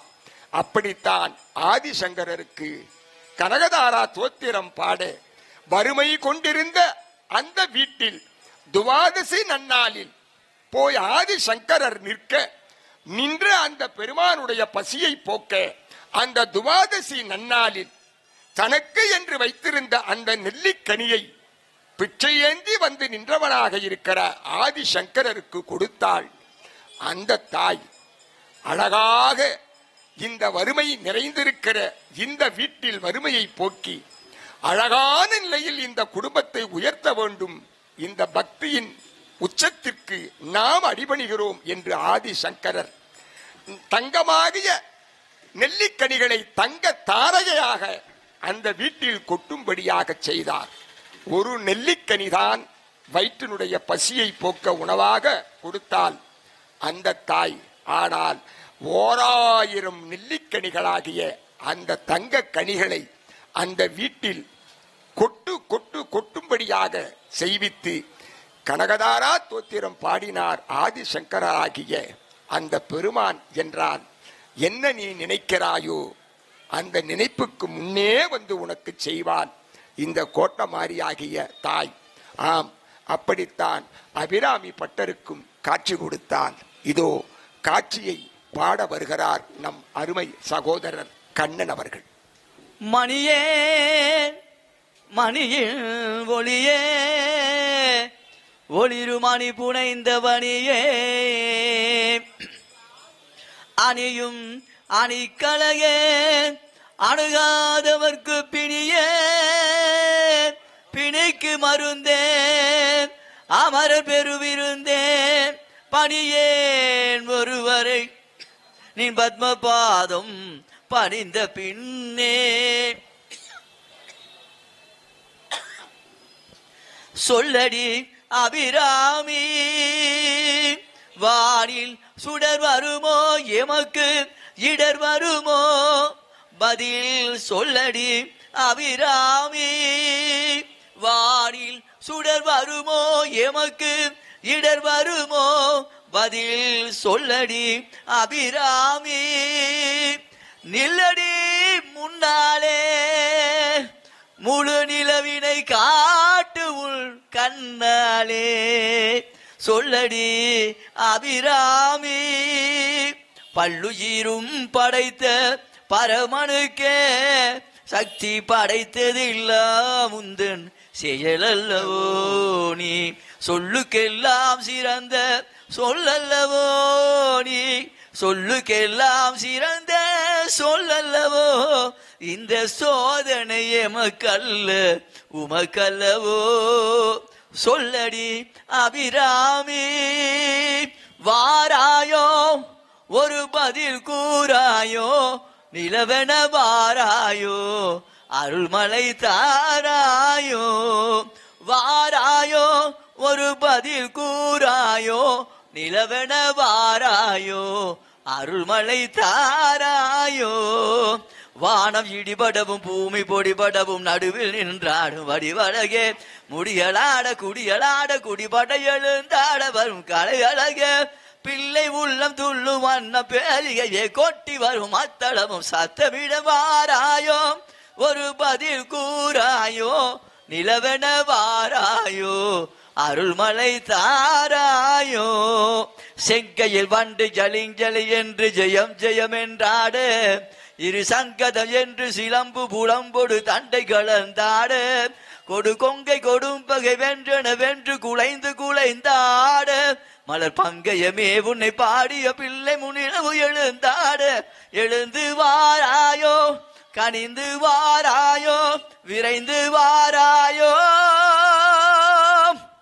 காளி பயங்கரி சூழி மதாங்கனி கண்களில் தருகின்றாள் கண்கள் சிவந்தொரு வண்ணம் தெளிந்தென காட்சியும் தருகின்றாள் வாலிய மகனிவன் மாளிகை என்றொரு வாழ்த்தும் சொல்கின்றாள் வானகம் வையகம் எங்கினுமே ஒரு வடிவாய் தருகின்றாள் அன்னை தெரிகின்றாள் கோட்டை மாறி அம்மன் தெரிகின்றாள் அன்னை தெரிகின்றாள் கோட்டை மாறி அம்மன் தெரிகின்றாள் ஓம் சக்தி ஓம் ஓம் சக்தி ஓம் ஓம் சக்தி ஓம். அன்பிற்கினியவர்களே, அப்படி அம்பிகையை சரண் புகுந்தால், அவளை சரணாகதி என்று நம்மை நாம் அவளுக்கு தந்தால், நம்மிடத்திலே இருக்கிற ஆணவம் நீங்கும், நம்மிடத்திலே இருக்கிற அகங்காரம் நீங்கும், நம்மிடத்திலே இருக்கிற இந்த பொய்யையும் மெய்யென்று நினைத்து கொண்டிருக்கிற இந்த பொய்யான வாழ்க்கை நீங்கி மெய்யான வாழ்க்கை நமக்கு வரும். அவளை நாம் நம்ப வேண்டும். அந்த கோட்டை மாறி தாயினுடைய பாதத்தை இறுக கட்டி பிடித்துக் கொள்ள வேண்டும். ஆற அந்த மேனியை இறுக கட்டி தழுவ வேண்டும். அழுகிற குழந்தையை ஆறுதல் படுத்துவது தாயினுடைய இயல்பு. ஆம், குழந்தைகளாகிய நம்முடைய வாழ்க்கையின் அழுகைகளை இந்த கோட்டை மாறியாகிய தாய் ஒரு பொழுதும் தாங்கிக் கொள்ள மாட்டாள். ஓடோடி வருவாள். குழந்தையே, குழந்தையே, நீ அழாதே, இதோ நான் இருக்கிறேன் என்று சொல்லி தன்னுடைய 2 கைகளை நீட்டி அப்படியே தூக்கி நம்மை மேலே ஏற்றிக் கொள்வாள். அப்படி தயாநிதியாக இருப்பவள் இந்த கோட்டை மாறி தாய். தனிப்பெரும் கருணையாக இருப்பவள் இந்த கோட்டை மாறி தாய். தாலி பாக்கியத்தை காப்பவள் இந்த தாய். ஆம், இந்த தாயினுடைய ஆடி மாத சிறப்பினை தொடர்ந்து பேசிய நம்முடைய அருமை சகோதரர் சந்திரசேகர் அவர்கள், ஆன்மீக சிற்பி அவர்கள் இப்பொழுது மீண்டும் உரையை துவங்க வருகிறார். அவர்களை அன்போடு அழைத்து மகிழ்கிறோம். ஹரி ஓம். இந்த உலகில் நாம் எடுத்துக்கொண்டால், அப்பா எடுத்துட்டா நல்ல அப்பா கெட்ட அப்பா இருக்கலாம், ஆசிரியர் எடுத்துக்கொண்டாலும் நல்ல ஆசிரியர் கெட்ட ஆசிரியர் இருப்பார். அண்ணன், தம்பி, அக்கா, தங்கை, நண்பர், அப்படி எதை எடுத்துக்கொண்டாலும் அதில் நல்லவர் கெட்டவர் என்று இருமை இருக்கும். ஆனால் அம்மா ஒரு எடுத்துக்கொண்டால் அதில் அம்மா அம்மா தான். அங்கே நல்ல அம்மா கெட்ட அம்மா என்ற பேச்சுக்கே இடம் கிடையாது. ஆகவேதான் உலகத்திலே எத்தனையோ வழிபாடுகள் இருந்தாலுமே கூட தாய் தெய்வ வழிபாடு, பெண் தெய்வ வழிபாடுதான் உலகத்திலே சிறந்தது என்று எல்லோராலும் ஏற்றுக்கொள்ளப்பட்டுள்ளது. அத்தோடு மட்டுமல்லாமல் உலகில் தோன்றிய முதல் வழிபாடு பெண் தெய்வ வழிபாடு, தாய் தெய்வ வழிபாடு என்று ஆய்வுகள் எல்லாம் நமக்கு அழகாக அறிவிக்கின்றன. தாய் அன்பே பேரன்பு. எனவே தான் மகாகவி பாரதி என்ன சொல்றார்? அம்பிகையை தொழுதால் நாம் அதிக வரம் பெறலாம் என்கிறார். இன்னும் கொஞ்சம் மேல போய் என்ன சொல்றாரு? சக்தி சக்தி சக்தி என்று சொல்லு, நீ சஞ்சலங்கள் யாவும் வெள்ளு அப்படி சொல்றார். அடுத்து சக்தி சக்தி சக்தி என்று சொல்லு, அவள் சந்நிதியில் என்றும் நீ தொழுது நில்லு அப்படின்னு உரத்த குரல்ல பாடுறார். இத்தோட நிக்கல, யாதுமாகி நின்றாய் காளி நீ எங்கும் நீ நிறைந்தாய் சொல்லி இந்த இருப்பவையாவும் சக்தியே, அந்த அன்னை ஆதிசக்தியே, கோட்டை மாறியே என்று அந்த அத்வைத தத்துவத்தையும் அங்கே நிலைநிறுத்துகின்றார். இந்த உலகத்துல நாம வாழணும்னாக்கா நமக்கு உணவு வேணும். அந்த உணவை பெறுவதற்கு செல்வம் வேண்டும். செல்வத்தை பெற்றால் மட்டும் போராது, அந்த செல்வத்தை பேணி காப்பதற்கு நமக்கு ஆற்றல் வேணும். அதை நிர்வாகம் செய்வதற்கு அறிவு வேண்டும். அறிவு இருந்தால் மட்டும் போதாது, அந்த அறிவு நல்ல அறிவாகவும் இருக்க வேண்டும். இல்லை என்றால் நாம் பெற்ற அறிவே நமக்கு பேராபத்தாக முடிந்துவிடும். ஒரு சின்ன நிகழ்ச்சி. ஒரு ஊரு, அந்த ஊர்ல 4 நண்பர்கள் இருக்காங்க.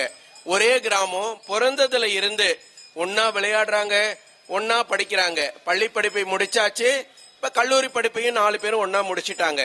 இப்ப அடுத்து வேலை தேடும் படலம். அந்த 4 பேர்ல 3 நண்பர்கள் ரொம்ப புத்திசாலிங்க. அந்த ஒருத்த மட்டும் அந்த 3வரை ஒப்பிடுகின்ற பொழுது கொஞ்சம் குறைவான அறிவு படைத்தவன். அதனால அந்த மற்ற 3 அறிவில் சிறந்த நண்பர்களும் இந்த 4வது நண்பனை அப்பப்போ மட்டம் தட்டிக்கிட்டே இருப்பாங்க. இப்ப இந்த கல்லூரி படிப்பை முடித்த 4 நண்பர்களும் கிராமத்தில் இருந்து நகரத்திற்கு வேலை தேடி செல்கின்றார்கள். போற வழியில ஒரு காட்டுப்பாதை. அங்கே பார்த்தா எலும்பு துண்டுகள் இங்கும் அங்குமாக சிதறி கிடக்கின்றது. அந்த அறிவில் சிறந்த 3 நண்பர்களில் முதலாம் அவன் சொல்கின்றான், இந்த எலும்பு துண்டெல்லாம் சிங்கத்தினுடையது, நான் இந்த எலும்பு துண்டை சேர்த்து சிங்கத்தின் வடிவத்திற்கு கொண்டு வருவேன் அப்படி சொல்லிட்டு உடனே என்ன பண்றான், அங்கே இங்கே சிதறி கிடந்த எல்லா எலும்பு துண்டுகளையும் சேர்த்து சிங்கத்தினுடைய அந்த எலும்பு கூட்டை உருவாக்குகின்றான். பார்க்கறதுக்கு சிங்கம் மாதிரியே இருக்கு எலும்பு கூடு. 2ஆம் அவன் என்ன சொல்றான், இங்க நீ எலும்பு மட்டும் தாப்பா அடுக்கி இருக்கிற, இதற்கு சதை, நரம்பு, தோல் என்று சிங்கத்திற்கு முழு வடிவத்தையும் கொடுக்கக்கூடிய ஆற்றல் எனக்கு இருக்கு சொல்லிட்டு கொடுத்தான். இப்ப பார்த்தா சிங்கம் படுத்திருக்கா மாதிரி இருக்குது. இத பார்த்தா 3வது ஆள், முதல் ஆள் எலும்பெல்லாம் ஒண்ணு சேர்த்து சிங்கம் மாதிரி ஒரு அவுட்லைன் கொடுத்தான். 2வது ஆள் சிங்கத்துக்கு முழு வடிவத்தை கொடுத்துட்டான். 3வது ஆள் என்ன சொன்னா, நான் இப்போ இதுக்கு உயிரை கொடுக்க போறேன் அப்படின்னு சொல்லி சொன்னான். உடனே அந்த 4வது அறிவில் சற்று குறைந்தவன் சொன்னா, அவசரப்பட்டு அப்படி எதுவும் செய்து விடாதே, ஏனென்றால் நீ இந்த சிங்கத்துக்கு இப்போது உயிர் கொடுப்பாயே, ஆனால் அது உயிர்த்து எழுந்தவுடன் நம்மை அடித்து கொன்றுவிடும் அப்படி சொன்னான். உடனே அந்த 3வது ஆள் சொன்னான், அது எப்படி, அவன் எலும்ப சேர்த்து அவுட்லைன் கொடுத்தான், 2வது ஆள் வடிவத்தை கொடுத்தான், நான் ஏன் திறமையை காட்ட வேண்டாமான்னா. உடனே அந்த கொஞ்சம் அறிவு கம்மியா இருக்கவன் சொன்னாடி, அப்பா நீ உன் திறமையை காட்டு, ஒரு 10 நிமிஷத்துக்கு அப்புறம் காட்டு அப்படி சொல்லிட்டு வேகமா ஓடி போய் ஒரு மரத்து மேல ஏறிக்கிட்டான். உடனே இந்த 3வது ஆள் என்ன பண்ணான், அவன் திறமையை காட்டுறேன்னு சொல்லிட்டு சிங்கத்துக்கு உயிரை கொடுத்தான். எந்திரிச்சோன்ன 3 பேரையும் போட்டு தள்ளிடுச்சு. ஆக அறிவு இருந்தால் மட்டும் போராது, அந்த அறிவு நல்ல அறிவாக இருக்க வேண்டும். ஆகவே நண்பர்களே, அத்தகைய நல்ல அறிவை வழங்கக்கூடியவளாக நாம் அன்னையை சரஸ்வதியாக வணங்குகின்றோம். ஆக கல்வி கடவுள் சரஸ்வதியும் செல்வச் செழிப்பை நல்கக்கூடிய ஆதிசக்தி அம்சமாகிய மகாலட்சுமியும் வீரத்தின் வடிவமாகிய துர்க்கையும் பெண் தெய்வங்களே. அடுத்து நம்ம பார்க்கிறோம், மண் குளிரணும் நல்ல விளைச்சல் கிடைக்கணும், மக்கள் பசி போகணும். இதுக்கு தேவை என்ன? தண்ணீர். அது கிடைக்கக்கூடியதற்கு முதலாவதான ஆதாரம் மழை. அதற்கு அடிப்படையாக அருளக்கூடியவள் தான் மாரி, இந்த கோட்டை மாரி. ஆகவே தான் என்ன பண்றோம், இந்த ஆடியில் நாம் விதை விதைத்து ஐப்பசையில் அறுவடை செய்வதற்காக இந்த ஆடி மாதத்தில் அன்னை ஆதிபராசக்தியை மாரியம்மனாக நாம் வழிபடுகின்றோம். இந்த மாரியம்மனை எதெல்லாம் வச்சு வழிபடுறோம்? வேப்பிலை, மஞ்சள், கூழ், இது மூணுல. அடுத்து எலுமிச்சம்பழம். இதுல பார்த்தோம்னா வேப்பிலை, மஞ்சள், எலுமிச்சம்பழம் இதெல்லாம் மிகப்பெரிய கிருமி நாசினி. அடுத்தது ராகி கூழ். இது பசியை மட்டும் போக்குறது இல்ல. இப்போ வெயில் குறைஞ்சாச்சு, மழை அதிகமாயிடுச்சு, அங்கும் இங்குமாக பார்த்தா தொற்று நோய்கள் அதிகமா வந்துடும். அப்ப நமக்கு அதிலிருந்து நம்மை பாதுகாத்துக் கொள்வதற்கு நமக்கு நோய் எதிர்ப்பு சக்தி வேண்டும். அந்த நோய் எதிர்ப்பு சக்தியை வழங்கக்கூடியதுதான் இந்த ராகி கூழ். அதை சொல்லாமல் முன்னோர்கள் செய்தார்கள். இப்படி தோண்டியதுதான் மாரியம்மன் வழிபாடு. அடுத்தது பார்த்தோம்னா என்னாச்சு, இந்த கிளைமேட் தட்பவெட்ப நிலை மாறுதலினால் வரக்கூடிய காலரா, மலேரியா, பேதி போன்ற தொற்று நோயிலிருந்து தங்களை காத்துக் கொள்வதற்காக நம் முன்னோர்கள் ஏற்படுத்திய அந்த வழிபாடுதான் காளியம்மன் வழிபாடு. இப்படித்தான் மாரியம்மன் வழிபாடும் காளியம்மன் வழிபாடும் வந்தது. ஆக அன்னை நம்மை காப்பதற்காக எடுத்த அருட்கோலங்கள் தான் எத்தனை எத்தனை. தக்ஷனின் மகள் தாட்சாயினியாக வந்தார். அடுத்தது பர்வதராஜனின் மகள் பார்வதியாக வந்தால், காத்தியாயன மகரிஷியின் மகள் காத்தியாயினியாக வந்தால், மதங்க மகரிஷியினோட மகள் மாதங்கியாக வந்தாள். இது எத்தனையோ இருந்தாலும் கூட இன்னும் ஒரு வடிவம் ரொம்ப சிறப்பானது. மக்கள்லாம் என்ன பண்றான், கையில 4 காசு வந்த உடனே கண்ணு மண்ணு தெரியாம அலையிறான். எங்க பார்த்தாலும் பொய், நீதிக்கு புறம்பான செயல், ஒருத்தனை அடிக்கிறான், சண்டை போட்டுக்கிறான், செத்துட்டு இருக்கான். எங்குமே உண்மை செத்து போச்சு, பொய் ஆட்சி செய்யுது. அதனால என்னாச்சு, கடவுள் பார்த்தாரு, சரி இவங்களுக்கு ஒரே பரிசு வறட்சி, பஞ்சம், மழையை நிறுத்து. மழை நின்றுச்சு, வறட்சி எங்கும் தாண்டவமாடுது. ஆறு, ஏரி, குளம் போன்ற நீர்நிலைகள் எல்லாம் வறண்டு விட்டன. இப்ப என்னாச்சு, பசியில் அலையறான். இருந்தாலும் இவனுடைய அந்த திமிர் கொழுப்பு அடங்கியதா என்றால் இல்லை, இன்னும் அதே ஆணவத்தில் தான் ஆட்டம் போட்டுக் கொண்டிருக்கின்றார்கள். இருந்தாலும் அந்த வனத்திலே தவம் செய்து கொண்டிருக்கக்கூடிய ரிஷிகள் எல்லாம் இந்த மக்கள் வயிற்றிற்கு உணவு இன்றி வாடக்கூடிய நிலையை பார்த்து அவர்கள் வருந்தினார்கள். வாடிய பயிரை கண்ட போதெல்லாம் வாடினேன் என்று நம்ம அருட்பிரகாச வள்ளலார் பாடினார். நல்லவர்களுக்கு இலக்கணம் அதுதான். இந்த மக்கள் தப்பே செய்தாலும் கூட, ஆனாலும் இப்ப பசியில அவஸ்தைப்படுறான். அதை பார்த்து அந்த ரிஷிகளால பொறுத்து கொள்ள முடியல. உடனே அவங்க என்ன பண்ணாங்க, அம்பாள்கிட்ட போய் பிரார்த்தனை பண்றாங்க. அம்மா அகில லோக நாயகியே, உன் பிள்ளைங்க இப்படி வயிற்றுக்கு இல்லாம அவஸ்தைப்படுறாங்களே, ஏதாலும் செய்யம்மா, தண்ணிய வரவை, பயிரை விளையவை, அவங்க பசிய போக்கம்மா அப்படி சொல்றாங்க. இந்த ரிஷிகளுடைய வேண்டுகோளை ஏற்ற அன்னை ஆதிபராசக்தி அவங்க முன்னாடி திருக்காட்சி கொடுக்கின்றாள். 2 கண்ணோட இல்ல, நூற்றுக்கணக்கான கண்களோட அந்த கருணை பார்வையை செலுத்துகின்றாள். அப்போ அந்த அம்மாவுடைய கண்களில் இருந்து நீர் வழிகின்றது. அந்த நூற்றுக்கணக்கான கண்களில் இருந்து நீர் வந்ததுதான் பல நதிகளாக இந்த பூமி எங்கும் பெருக்கெடுத்து ஓடுகின்றது. அந்த நதிக்கரைகளில் எல்லாம் நல்ல பயிர் விளைகின்றது, கனிகள் விளைகின்றன, காய்கறிகள் விளைகின்றன. இதை பார்த்த உடனே நூற்றுக்கணக்கான கண்களோடு அருளாட்சி புரிந்த அந்த அன்னை ஆதிபராசக்தியை ரிஷிகள் எல்லாரும் சதாட்சி அப்படின்னு வழிபடுறாங்க. சதம்னா 100, அக்ஷம்னா கண்ணு. 100 கண்களை உடையவளே. இப்ப நம்ம 1000 கண்கள் உடையவளேன்னு நம்ம கோட்டை மாறிய பாடுற மாதிரி அவங்க 100 கண்கள், 100னா எண்ணிக்கை வச்சுக்க கூடாது, எண்ணற்ற கண்களோடு வந்து அருள் புரிந்தால் அந்த கண்ணீர் நதியாக மாறியது. எங்கும் செழிப்பு, காய், கனி, பயிர், தானியம் எல்லாம் விளைஞ்சது. மக்கள் சந்தோஷமா சாப்பிட்டாங்க, ரிஷிகளும் மகிழ்ந்தாங்க. ஆக இந்த வடிவத்தில் அன்னை காட்சி தந்தால் அந்த பெயருக்கு சாக்கம் அப்படின்னா காய்கறிக்கு பேரு சாக்கம். இந்த காய்கறி, கனி வகைகள், தானியங்கள் எல்லாம் வழங்கி இந்த மக்களை காத்த காரணத்தினால தான் அந்த அம்பாளை வந்து சாக்கம்பரி அப்படிங்கிற ஒரு பேராலையும் நாம அழைக்கிறோம். அடுத்தது பார்த்தோம்னா நமக்கு நோயற்ற வாழ்வு குறைவற்ற செல்வம்னு சொல்றோம். ஆக நோய் நொடி இல்லாமல் நாம் ஆரோக்கிய வாழ்வு நமக்கு அருள்வதற்காகவே வைத்தீஸ்வரன் கோயில்ல இந்தே கோட்டை மாறி தையல் நாயகியாக அருட்காட்சி புரிகின்றாள். கும்பகோணம் ஐயாவாடியில போனோம்னாக்கா அல்லாத சக்திகளிடமிருந்து, தீய சக்திகளிடமிருந்து நம்மை காப்பதற்காக பிரத்யங்கராவாக அருள் புரிகின்றார். பொள்ளாச்சிக்கு பக்கத்துல போனோம்னா பில்லி சூனியம் முதலான தீய சக்திகள் நம்மை காப்பதற்காக மாசாணி அம்மனாக திருக்காட்சி தருகின்றாள். திருவாரூருக்கு போனோம்னா முருகக் கடவுளை அப்படியே வருடி கொடுக்கிற மாதிரி நீலோத்பலாம்பாலா நமக்கு திருக்காட்சி தருகின்றாள். அதே திருவாரூருக்கு வந்தோம்னாக்கா ஞானசம்பந்த பெருமானை தான் இடுப்புல வச்சிட்டு இருக்க மாதிரி அந்த மாதிரி ஒரு அற்புதமான காட்சியே கோட்டை மாதிரி நமக்கு அருள்கின்றாள். ஆச்சால்புரம் நம்ம ஞானசம்பந்த பெருமானுக்கு முக்தி கொடுத்த தலம். அங்கே போனோம்னா வெண்ணீற்று உமை அம்மையாக திருக்காட்சி தருகின்றாள்.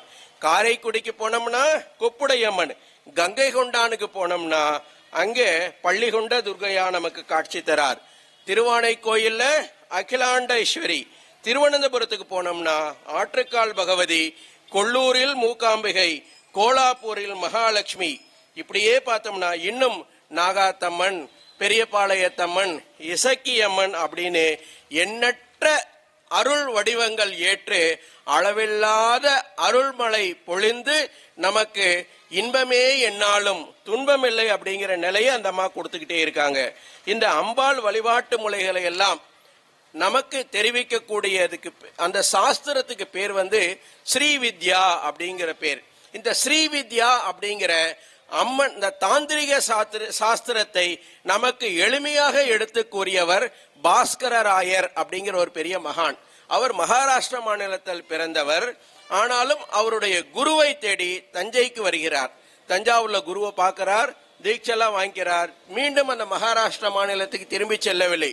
திருவிடைமருதூருக்கு பக்கத்திலேயே காவிரி கரையில வீடு அமைத்து அங்கேயே தங்கி இருந்து அந்த ஸ்ரீவித்யா உபாசனா பத்ததிய வழிமுறையை எல்லோருக்கும் எடுத்து கூறிக்கொண்டிருக்கின்றார். ஆனாலும் கூட அம்பிகை வழிபாடை அடுத்தவர்களுக்கு சொல்லிக் கொடுப்பதிலே காலம் சென்று கொண்டிருக்கின்ற காரணத்தினால காசு பணத்தை பத்தி அவர் கவலைப்படல. ஆனா அவர் மகான்கிறதுக்காக பசிக்கு வராம இருக்குமா? பசி வர்றது. ஆனா வருமானத்துக்கு வழியில மகான்கள் யாருக்கிட்டையும் எதையும் கேட்க மாட்டாங்க. அப்ப என்ன பண்ணார்? அவர் அந்த ஊர்ல இருக்கக்கூடிய ஒரு தனவந்தன் கிட்ட தன்னுடைய வீட்டு பத்திரத்தை கொடுத்துட்டு கொஞ்சம் பணம் வாங்கியிருக்கார். அதை வச்சு அப்போதைக்கு ஜீவனம் நடத்திட்டு இருக்கார். இவர் சொன்ன காலம் முடிந்தது. கடனை இவரால் திருப்பி கொடுக்க முடியவில்லை.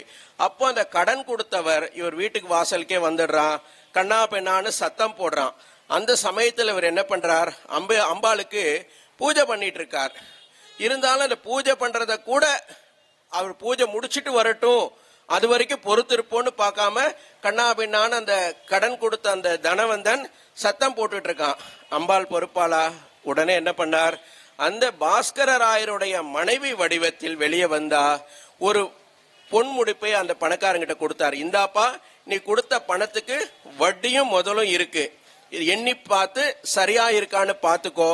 பூஜை முடிஞ்சு ஐயா பிரசாதத்தோட வருவார், அப்ப அவர் கையில பத்திரத்தை கொடுத்துரு அப்படின்னு சொல்லிட்டு அந்த அம்மா உள்ள போயிட்டாங்க. கொஞ்ச நேரம் ஆச்சு, பூஜை முடிஞ்சது. அவர் பிரசாதத்தோட வெளியே வர்றார். கடன் கொடுத்த உட்காந்துருக்கான். இவருக்கு பகீருங்குது. என்னடா இது சுவாமி, உங்க கடனை சொன்ன நேரத்துக்கு அடைக்க முடியல, கொஞ்சம் பொறுத்துக்கோங்க, உங்களுக்கு கொடுத்துறேன் சொல்றார். உடனே அந்த தனவந்தர் சொல்றார், கடனா?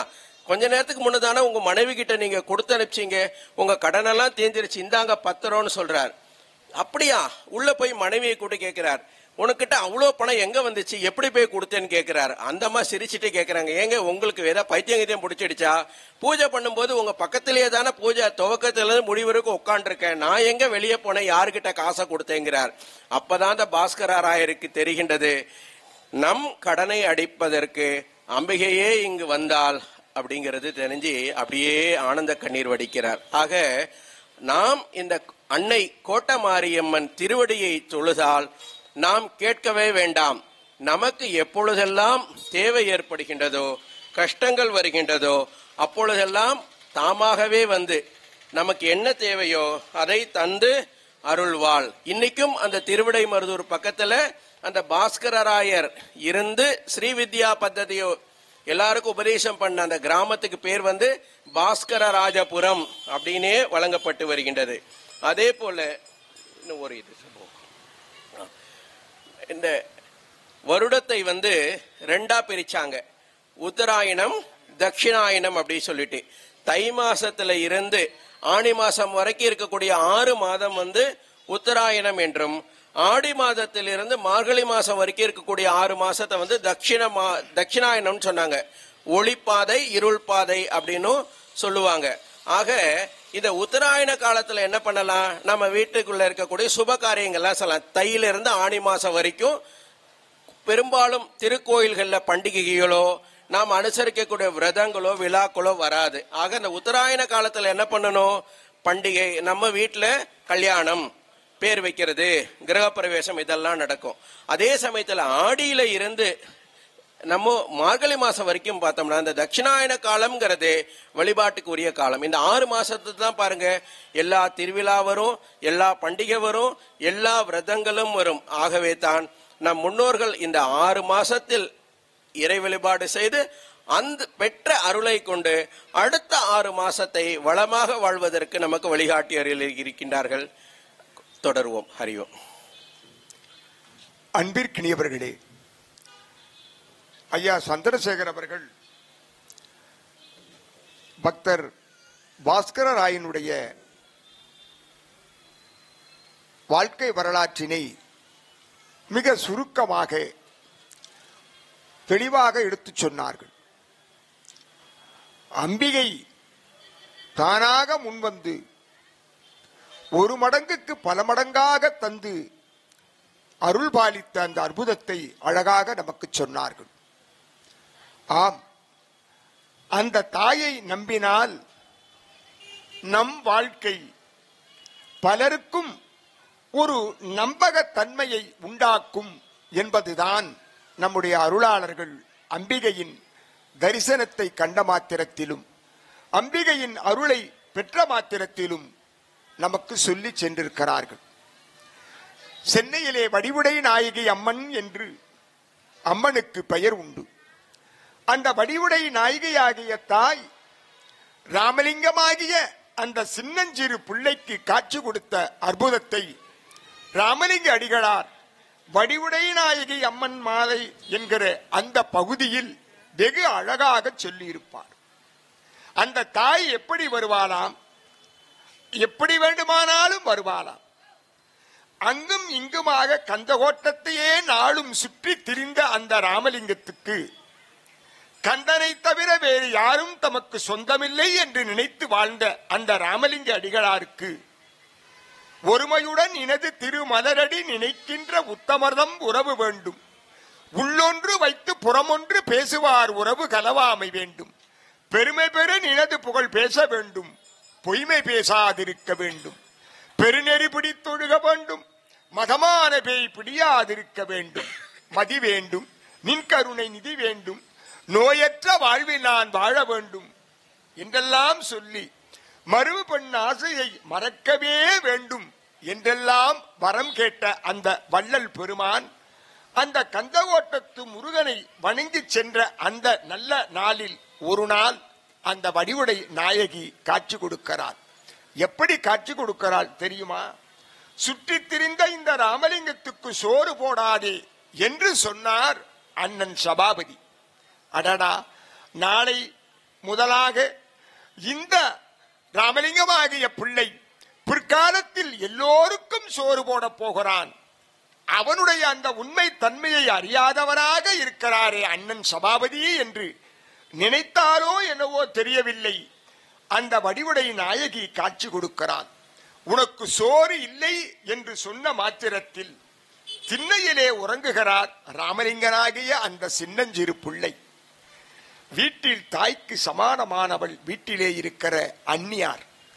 அந்நியார் பார்த்தார், நாளை இந்த பிள்ளை எல்லோருக்கும் சோறு போட போகிறான், ஆனால் இன்றைக்கு இந்த பிள்ளை பசியோடு இருக்கிறானே, இவனுக்கு சோறு கொடுக்க வேண்டும் என்று நினைத்து அந்த தாய் திண்ணையில் உறங்கியவனாக இருக்கிற ராமலிங்கத்தை எழுப்பி சோறு கொடுத்து பசி நீக்கி போகிறாள்.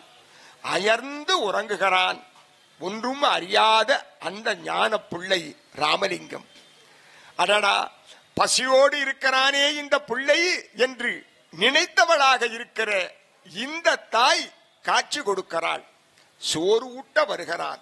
ராமலிங்கம் கேட்கிறான், இப்பொழுதுதானே எனக்கு சோறு ஊட்டி போனது.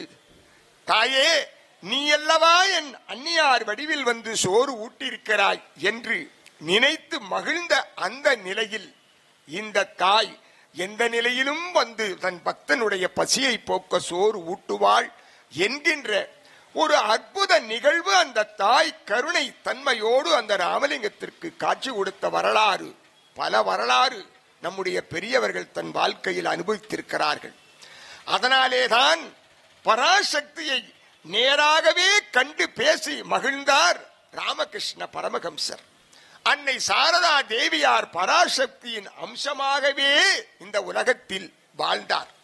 சுவாமி விவேகானந்தர் தேசமெல்லாம் சுற்றி வந்தவருக்கு துணையாக அந்த சிங்க கச்சனையை கொடுத்து ஆட்கொண்ட நிலையில் பவனியாக வந்த அந்த விவேகானந்தருக்கு கூடவே வந்தவள்தான் அந்த தேவியாகிய காளி சக்தி தேவி. இப்படி அந்த இறைவியை, அந்த தாயை, அந்த கருணையை, அந்த கோட்டை மாறி தாய் ஆதி பராசக்தியின் அம்சமாக பல்வேறு வடிவங்களில் இருந்து நமக்கெல்லாம் காட்சி கொடுத்தவளாக இருக்கிற அந்த தாயை நம்பி நாம் கைகூப்பி வணங்கினால் நமக்கு எல்லாமே கிடைக்கும். கல்வி வேண்டுமா, செல்வம் வேண்டுமா, வீரம் வேண்டுமா, இவை மூன்றும் இருந்தால்தானே நமக்கு வாழ்க்கை. அதில் ஏதேனும் ஒன்று குறைந்தால் வாழ்க்கை சற்று தொய்வோடுத்தானே இருக்கும் என்று இந்த மூவரும் ஒருவருக்கொருவர் நான் தான் பெரியவன், நான் தான் பெரியவன் என்று கல்வி ஒரு பக்கம் சொல்ல, செல்வம் நான் தான் பெரியவன் என்று ஒரு பக்கம் சொல்ல, வீரம் இவை இரண்டும் விளங்க வேண்டுமானால் வீரம் இருக்க வேண்டும் என்று வீரம் நான் தான் பெரியவன் என்று சொல்ல, இவை மூன்றும் ஒன்றாக இருந்தால்தான் வாழ்க்கை, அதுதான் உன் உயர்வுக்கு காரணம் என்று காட்சி கொடுத்தவளாக இருக்கிற அந்த தாயின் சிறப்பை கல்வியா, செல்வமா, வீரமா என்று பாட வருகிறார் அருமை சகோதரர் கண்ணன் அவர்கள். கல்வியா, செல்வமா, வீரமா, கல்வியா, செல்வமா, வீரமா, அன்னையா, தந்தையா, தெய்வமா, ஒன்றில்லாமல் மற்றொன்று உருவாகுமா, இதை உயர்வென்றும் தாழ்வென்றும் தீர்வாகுமாம். கல்வியா, செல்வமா, வீரமா, கற்றோர்க்கு பொருளின்றி பசி தீருமா, கற்றோர்க்கு பொருளின்றி பசி தீருமா, பொருள் பெற்றார்க்கு அறிவின்றி புகழ் சேருமா, கற்றோர்க்கு பொருளின்றி புகழ் சேருமா, பொருள் பெற்றார்க்கு அறிவின்றி புகழ் சேருமா, கற்றாலும் பெற்றாலும் பலமாகுமா, கற்றாலும் பெற்றாலும் பலமாகுமா, வீரம் காணாத வாழ்வெங்கு வாழ்வாகுமா, வீரம் காணாத வாழ்வெங்கும் வாழ்வாகுமா, கல்வியா, செல்வமா, வீரமா, படித்தவன் கருத்தெல்லாம் சபையேறுமா, படித்தவன் கருத்தெல்லாம் சபையேறுமா, பொருள் படைத்தவன் கருத்தானால் சபை மீறுமா, படித்தவன் கருத்தெல்லாம் சபையேறுமா, பொருள் படைத்தவன் கருத்தானால் சபை மீறுமா, படித்தவன் படைத்தவன் யாராயினும், படித்தவன் படைத்தவன் யாராயினும், பலம் படைத்திருந்தால் அவனுக்கு இணையாகுமா, பலம் படைத்திருந்தால் அவனுக்கு இணையாகுமா, கல்வியா, செல்வமா, வீரமா, அன்னையா, தந்தையா, தெய்வமா, ஒன்றில்லாமல் மற்றொன்று உருவாகுமா, இதை உயர்வென்றும் தாழ்வென்றும் தீர்வாகுமா, கல்வியா, செல்வமா, வீரமா, மூன்று தலைமுறைக்கும் நிதி வேண்டுமா, காலம் முற்றும் நிலைத்திருக்கும் மதி வேண்டுமா, தோன்றும் பகை நடுங்கும் படை வேண்டுமா, தோன்றும் பகை நடுங்கும் படை வேண்டுமா, இவை மூன்றும் நிலைத்திருக்க மதி வேண்டுமா, இவை மூன்றும் நிலைத்திருக்க மதி வேண்டுமா, கல்வியா செல்வமா வீரமா, கல்வியா செல்வமா வீரமா, கல்வியா செல்வமா வீரமா. ஆதி பராசக்தியின் அம்சமாக இருக்கிற நம் கோட்டை மாரித்தாய். ஆம், இவை மூன்றும் இருந்தால்தானே வாழ்க்கை இனிக்கும், வாழ்க்கை சுவைக்கும். இவை மூன்றும் இருந்தால்தானே நம்மை பலரும் பாராட்டுவார்கள். பலருடைய பாராட்டும் நம்முடைய வாழ்க்கையின் உயர்வுக்கு ஒரு துணையாக நிற்கக்கூடிய படிக்கட்டுகள் அல்லவா இவை ஒவ்வொன்றும் என்பதை அழகாக நம்முடைய கண்ணன் அவர்கள் ஒரு பாடலிலே எடுத்து சொன்னார்கள். ஆம் நண்பர்களே, இந்த உலகத்தில் எல்லாவற்றையும் ஈன்றெடுத்தவளாக இருக்கிற இந்த தாய் என்றைக்கேனும் சோர்வடைந்திருப்பாளா? இந்த கோட்டை மாரி தாய்க்கு ஒரு நாளும் சோர்வு கிடைக்காது. நாமெல்லாம் ஓடி உழைத்து ஆடி பாடி அயராது ஓரிடத்தில் நாம் உட்காருவோம். ஆனால் இந்த தாய் என்றைக்கும் அவளுடைய பார்வை நம் மீது பட்டுக்கொண்டே இருக்கிறது. என்றைக்கும் இந்த கோட்டை மாரி தாயினுடைய பாதம் நம் வீட்டை நோக்கி நடந்து கொண்டு வந்து கொண்டே இருக்கிறது. அவளுடைய அந்த கோட்டை மாரி தாயினுடைய இரண்டு கைகளும் நமக்கு அள்ளி கொடுப்பதற்காக நம் வீட்டை நோக்கி ஏந்தி வந்ததாக இருக்கிறாள் இந்த கோட்டை மாரியாகிய தாய். ஆக கண் நம்மீது பட வேண்டும் தாயே, உன் சொல் நம்மீது பட வேண்டும் தாயே, உன் காலடி என் வீட்டு வாசலுக்கு வந்து சேர வேண்டும் தாயே. இந்த நாக்கு பெற்றதோட பயன் உன்னுடைய நாமத்தை சொல்ல வேண்டும் தாயே. இந்த மனம் உன் என்றைக்கும் உன்னையே நினைக்க வேண்டும் தாயே. அப்படிப்பட்ட அந்த சுகங்களை, அந்த நலங்களை, அந்த நன்மைகளை தர வேண்டும் தாயே என்பதற்காகத்தான் இந்த ஆடி மாதம் முழுவதுமாக நாம் இந்த அகிலாண்ட கோடி பிரம்மாண்ட நாயகியாக இருக்கிற அன்னை ஆதி பராசக்தியின் அம்சமாக இருக்கிற இந்த கோட்டை மாரித்தாயை நாம் வணங்குகிறோம். கையிலே சூலாயுதத்தை ஏந்தியவளாக இருக்கிறார். முருகப்பெருமான் வேலாயுதத்தை கையிலே ஏந்தியவனாக இருக்கிறான். சிங்கத்தை தனக்கு வாகனமாக கொண்டு விளங்குகிறான். இந்த சிங்க முகாக்கினியாக இருக்கிற இந்த கோட்டை மாரியாகிய இந்த தாய், நீங்கள் பார்த்தால் ஒவ்வொரு தெய்வமும் ஒவ்வொரு வகையான அகிரிணை உயிர்களைத்தான் தனக்கு வாகனமாக கொண்டிருக்கும். எந்த தெய்வமாவது இந்த மனிதனை வாகனமாக கொண்டிருக்கிறதா? எந்த தெய்வமும் இந்த மனிதனை வாகனமாக கொண்டிருக்கவில்லை.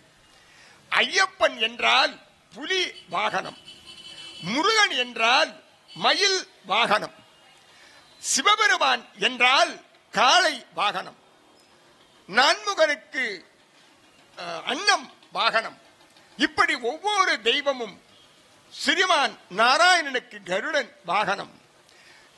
இப்படி ஒவ்வொரு தெய்வமும் ஒவ்வொரு அகிரிணை உயிரை தனக்கு வாகனமாக கொண்டிருப்பதனுடைய தத்துவார்த்தம் தான் என்ன?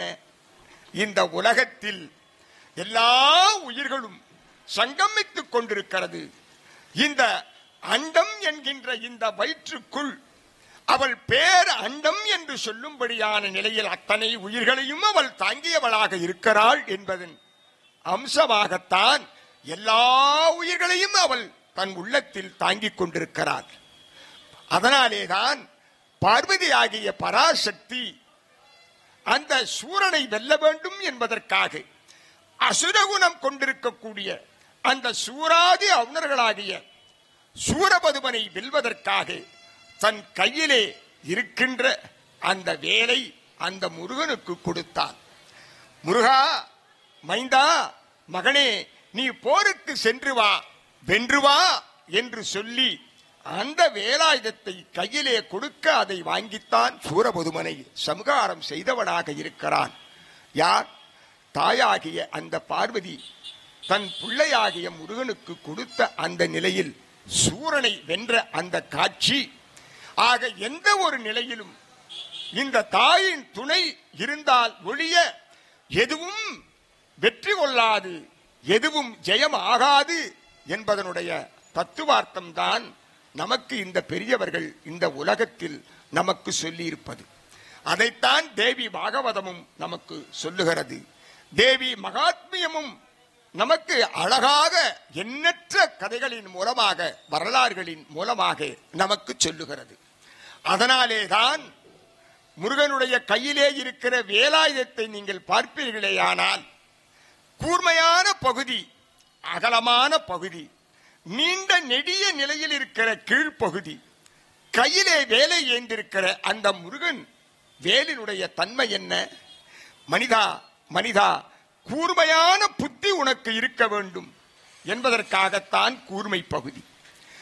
அந்த வேலினுடைய விரிந்த அந்த பகுதி உன்னுடைய மனம் என்றைக்கும் விசாலமாக அகலமாக இருக்க வேண்டும் என்கின்ற தாற்பயத்தை சொல்லுவது. நீண்ட நெடிய அந்த கோல் போல கீழ் நோக்கி இருப்பது எதை சொல்லுகிறது? என்றைக்கும் ஆழ்ந்த நட்பு, ஆழ்ந்த நட்பு, ஆழமான நட்பு, ஆழமான அன்பு இருக்க வேண்டும். கூர்மையான புத்தியும் விசாலமான மனமும் ஆழமான அன்பும் இருந்தால் உன் வாழ்க்கை சிறக்கும் என்பதைத்தான் கையிலே முருகப்பெருமான் ஏந்திக் கொண்டிருக்கிற வேலாயுதத்தினுடைய சிறப்பை ஒன்றே ஒன்று சொல்லி நிறைவு செய்கிறேன். வேலை நீங்கள் பாருங்கள். இந்த அகிலாண்ட கோடி பிரம்மாண்ட நாயகியாக இருக்கிற கோட்டை மாறி தாய்க்கு சூட்டி மகிழக்கூடிய அந்த வேப்பிலையை நீங்கள் பாருங்கள். இரண்டும் ஒன்று போல நமக்கு தெரியும். வேலினுடைய மேற்பகுதி கூர்மை, இந்த வேப்பிலினுடைய மேற்பகுதி கூர்மையாக இருக்கும். வேலினுடைய இடைப்பகுதி விசாலமாக இருக்கும். இந்த வேப்ப இலையினுடைய பகுதி விசாலமாக இடைப்பகுதி இருக்கும். வேலினுடைய கீழ்ப்பகுதி நீண்டு இருக்கும். இந்த வேப்பிலையை பாருங்கள், அதனுடைய பகுதி நீண்டது போல் தெரியும். ஆக வேலை ஒரு பக்கம் வைத்து பாருங்கள், இந்த வேப்பிலையை ஒரு பக்கம் வைத்து பாருங்கள், ஒன்று போல தெரியும். அதனாலேதான் இந்த சக்தி தான் தந்த அந்த வேலின் அம்சமாகவே இந்த உலகத்தில் வேப்பிலையாக அவள் வடிவெடுத்த வந்த வேப்பிலை நாயகியாக அவள் நமக்கு காட்சி கொடுக்கிறாள். நோய் கிருமிகளை, நோய் நாசிகளை, நோய் நொடிகளை அப்புறப்படுத்தக்கூடிய ஒரு தூய நிவாரண வெளிச்சமாக, விருட்சமாக இந்த வேப்ப மரம் நமக்கு விளங்குகிறது என்பதை நாம் அறிவியல் கண் கொண்டு பார்த்தாலும் சரி, ஆன்மீக சத்து அதில் புதைந்திருக்கிறது. மனிதனே, பண்பான வாழ்க்கைக்கு கூர்மையான புத்தி, விசாலமான மனது, ஆழமான அன்பு, இது உனக்கு வேண்டும். வேப்பிலையும் சொல்லுகிறது, வேலும் சொல்லுகிறது. அதனாலேதான் திருவேற்காட்டிலே தாய், திருவேற்காட்டு அங்கம்மா அம்மனாக அந்த தாய் வீற்றிருக்கிறாள்.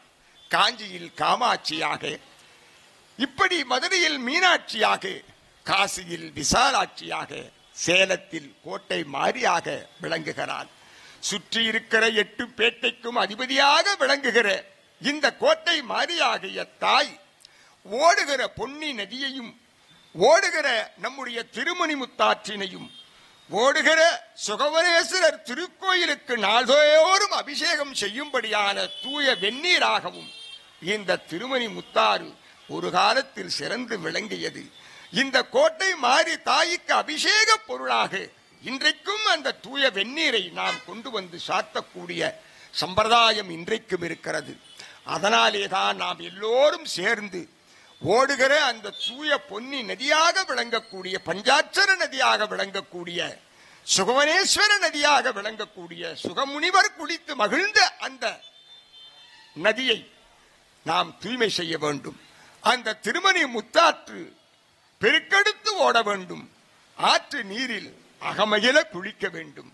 நம் அழுக்குகள் என்கிற மன மாசுகள் நீங்க வேண்டும். அதற்கு நாம் ஒன்றுபட வேண்டும். அதற்குத்தான் இந்த உலகத்தில் இத்தனை நதிகளை தன்னுடைய கண்ணீர் துளிகளாக பெருக்கெடுக்க செய்தால் தாய் என்பதை சந்திரசேகர் அவர்கள் அற்புதமாக சொன்னார்கள். நிறைவாக சொல்லுகிறேன், இந்த உலகத்தில் நம்மிடத்திலே இருக்கிற அசுர தன்மைகள் நீங்க வேண்டும். நம்மிடத்திலே இருக்கக்கூடிய கோபதாபங்கள் நீங்க வேண்டும். அதனாலேதான் இந்த தாய் மது கைடவர்கள் என்கிற அசுரர்களை வதம் செய்ய வந்தவளாக இருந்தவள். மகிடன் என்னும் எருமையை தன் காலடியில் வைத்தவளாக இருந்து மகிஷாசூரனை ஆட்சி செய்தவளாக இருக்கிறவள் இந்த தாய். அதிரவரும் முண்டனையும் அரை நொடியில் வென்றவளாக இருந்தவள் இந்த தாய். அதே மாதிரி சண்டனையும் முண்டனையும் கொன்றொழித்து தன்னை ஆட்கொண்டவளாக இருக்கிறவள் தாய். உதிர பீஜன் உதிரம் ஒரு நொடியில் குடித்தவளாக இருந்தவள் இந்த தாய். ஓங்கி வரும் சும்பனை ஆங்கு உயிர் எடுக்க வந்தவளாக இருந்தவள் இந்த தாய். எதிரில் வரும் நிசும்பனை கொன்று ஆவியை முடித்தவளாக இருந்தவள் இந்த தாய். இப்படிப்பட்ட தாயே, எமக்கு அருள் செய்ய வேண்டும். துர்க்கையே, அம்பிகையே, கோட்டை மாறி தாயே என்று பல நூறு பாடல்கள் நமக்கு சொல்லுகிறது. கோட்டை மாறி தாயினுடைய பாடல்கள் வரிசையில் நீங்கள் பார்ப்பீர்களே, ஆனால் பழம் பாடலில் இந்த பதிவு நமக்கு சுகமாக நம்முடைய அருளாளர்கள் பாடியிருக்கிறார்கள் என்பதையெல்லாம் எண்ணி பார்க்கிற போது இந்த கோட்டை மாறி தாயினுடைய பேரருள் எல்லோருக்கும் என்றைக்கும் நீக்கமற இருக்க வேண்டும். அந்த தாயின் நெற்றியில் இருக்கிற குங்குமம் நம் நெற்றியில் என்றைக்கும் இருக்கும்படியான வகையில் அந்த குங்குமத்தை நம் பெண்கள் நெற்றியில் இட்டு நம்முடைய பண்பாட்டை, நம்முடைய கலையை, நம்முடைய கலாச்சாரத்தை, ஒரு பெண் எப்படி இருக்க வேண்டும் என்பதனை இந்த கோட்டை மாரியாகிய தாய் பெண்ணுருவாக இருந்து பல்வேறு கோலங்களோடு நாளுக்கு நாள் நமக்கு காட்சி தந்தவளாக இருக்கிறார். குங்குமத்தை நாம் நெற்றியில் நடுப்பகுதியில் இடுவதும் இந்த புருவ மத்தியில் இடுவதும் நமக்கு இந்த தாய் சொல்லக்கூடிய வாழ்க்கையின் தத்துவம் உள்ளே பொதிந்திருக்கிறது என்பதை நாம் ஒருபொழுதும் மறந்துவிடக்கூடாது. பெண்கள் இந்த நெற்றியின் நடு மையத்தில் வைத்திருக்கிற இந்த குங்குமம் ஒரு பெண் திருமணமானவள் என்பதற்கான ஒரு அடையாளம். நம்மையும் அறியாது தொற்றி நோய் கொண்டிருக்கிற நுண்ணிய கிருமிகளை அழிக்கக்கூடிய ஆற்றல் இந்த குங்குமத்திற்கு உண்டு. ஒரு பெண் குங்குமம் அணிய பெற்றவளாக அவள் வருகிறாள் என்றால் அவள் பெண்ணல்ல, அந்த கோட்டை மாரியாகிய தாயே நடந்து வருகிறாள் என்று பொருள். ஆக இந்த நெற்றியின் உச்சியில் நடு வகிட்டில் ஒரு பெண் குங்குமம் இடுவதனுடைய தாற்பயம் என்ன? அதுதான் பிறந்த வீட்டையும் புகுந்த வீட்டையும் சேர்ப்பதற்கு அடையாளம். பெண்ணே, பிறந்த வீட்டையும் நீ நினை, புகுந்த வீட்டையும் நீ மறந்து விடாதே. ஆக இதையும் நினைக்க வேண்டும், அதையும் நினைக்க வேண்டும். ஆக இரண்டையும் இணைக்கின்ற அந்த நடு பகுதியில்தான் இந்த தாய் குங்குமம் வைத்து இந்த பெண் இரண்டு வீட்டையும் சமமாக நினைக்கிற அந்த பாங்கு வேண்டும் என்கிற வாழ்க்கை சூட்சுமத்தையும் இந்த குங்குமத்தாய் குங்குமக்காரி நமக்கு எடுத்து சொல்லுகிறாள். இதனை குங்குமம் தோய மென்கடி என்று சொல்லி அபிராமி பட்டர் பாடுவார். நேரமில்லை அந்த பாடல்களை எல்லாம் சொல்லுவதற்கு. ஆக நீர் பூசுவோம், நெற்றியில் குங்குமம் இடுவோம், தூய சந்தனத்தை நம் உடம்பில் பூசி எல்லையில்லாத ஆனந்தம் பெறுவோம், குளிர்ச்சி பெறுவோம், தூய ஆடை அணிந்து மகிழ்வோம், தூய சொல் சொல்லுவோம், தூயதை பார்ப்போம், தூயதை பேசுவோம், தூயவர்களோடு கூடுவோம். தாயே, என்றைக்கும் எங்களுக்கு என்றென்றும் துணை நிற்க வேண்டும் என்று கோட்டை மாறி தாயை வணங்கி நிறைவாக நம்முடைய சகோதரர் சந்திரசேகர் அவர்கள் தங்களுடைய உரையை தொடர்ந்து இப்பொழுது பேசுவார்கள். ஹரியோம். அன்னையினுடைய அருள் வரலாற்றினை, அன்னை நமக்கு அருள்வதற்காக ஏற்ற பற்பல அவதாரங்களை, அன்னை நமக்கு அருளும் அருள் திறத்தினை விளக்கும் நூல்கள் எத்தனையோ இருந்தாலும் கூட அவற்றுள் முக்கியமானவைகள் 3. ஒன்று லலிதா சகஸ்ரநாமம், இன்னொன்று ஸ்ரீமத் தேவி பாகவதம், மூன்றாவதாக வரக்கூடியது தேவி மகாத்மியம். நாம முன்னையே பார்த்தோம். இந்த லலிதா சகஸ்ரநாமம் அப்படிங்கிற அன்னையின் 1000 திருநாமங்களை, அன்னையின் அருமை பெருமைகளை விளக்கக்கூடிய அந்த லலிதா சகஸ்ரநாமமானது பிரம்மாண்ட புராணத்திலே லலிதா உபாக்கியானம் என்ற பகுதியிலே வருகின்றது. ஞான கடவுளாகிய ஹயக்ரீவர் இந்த லலிதா சகஸ்ரநாமத்தினை சர்வேஸ்வரன் மற்றும் 33 தேவர்கள் சிவபெருமானுடைய திருமணத்தில் கூடியிருந்த காரணத்தினால் வடக்கு தாழ்ந்தது, தெற்கு உயர்ந்தது. ஆக இந்த பூமியை சமநிலைப்படுத்துவதற்காக சர்வேஸ்வரன் தேர்ந்தெடுத்தவர் குருமுனி அகத்தியர். ஆக சர்வேஸ்வரன் மற்றும் 33 தேவர்களுக்கு சமமானவராக கருதப்படக்கூடியவர் இந்த அகத்திய மாமுனி. ஆகவே தான் இந்த லலிதா சகஸ்ரநாமத்தினை உபதேசித்தவர் ஞானமே வடிவான ஹயக்ரீவ பெருமாள். அதை பெற்று நமக்கு அருளியவர் சர்வேஸ்வரன் மற்றும் 33 தேவர்களுக்கு சமமான அகத்திய மாமுனி. ஆக ஹயக்ரீவ பெருமான் இந்த லலிதா சகஸ்ரநாமத்தின் மூலமாக அகத்திய மாமுனிக்கும் அவர்தம் மனைவி லோபமுத்திரைக்கும் சக்தி வழிபாடு, அந்த சக்தி வழிபாட்டினை செய்யும் முறை, சக்தி வழிபாட்டினை நாம் செய்வதால் நமக்கு என்னென்ன பலன்கள் எல்லாவற்றையும் அழகாக உபதேசித்து அகத்திய மாமுனி மற்றும் லோபமுத்ராவின் மூலமாக நாம் இன்றளவும் அந்த கோட்டை மாரியின் அருளை பெறுவதற்கு அனுகிரகம் செய்த வண்ணம் இருக்கின்றார்கள்.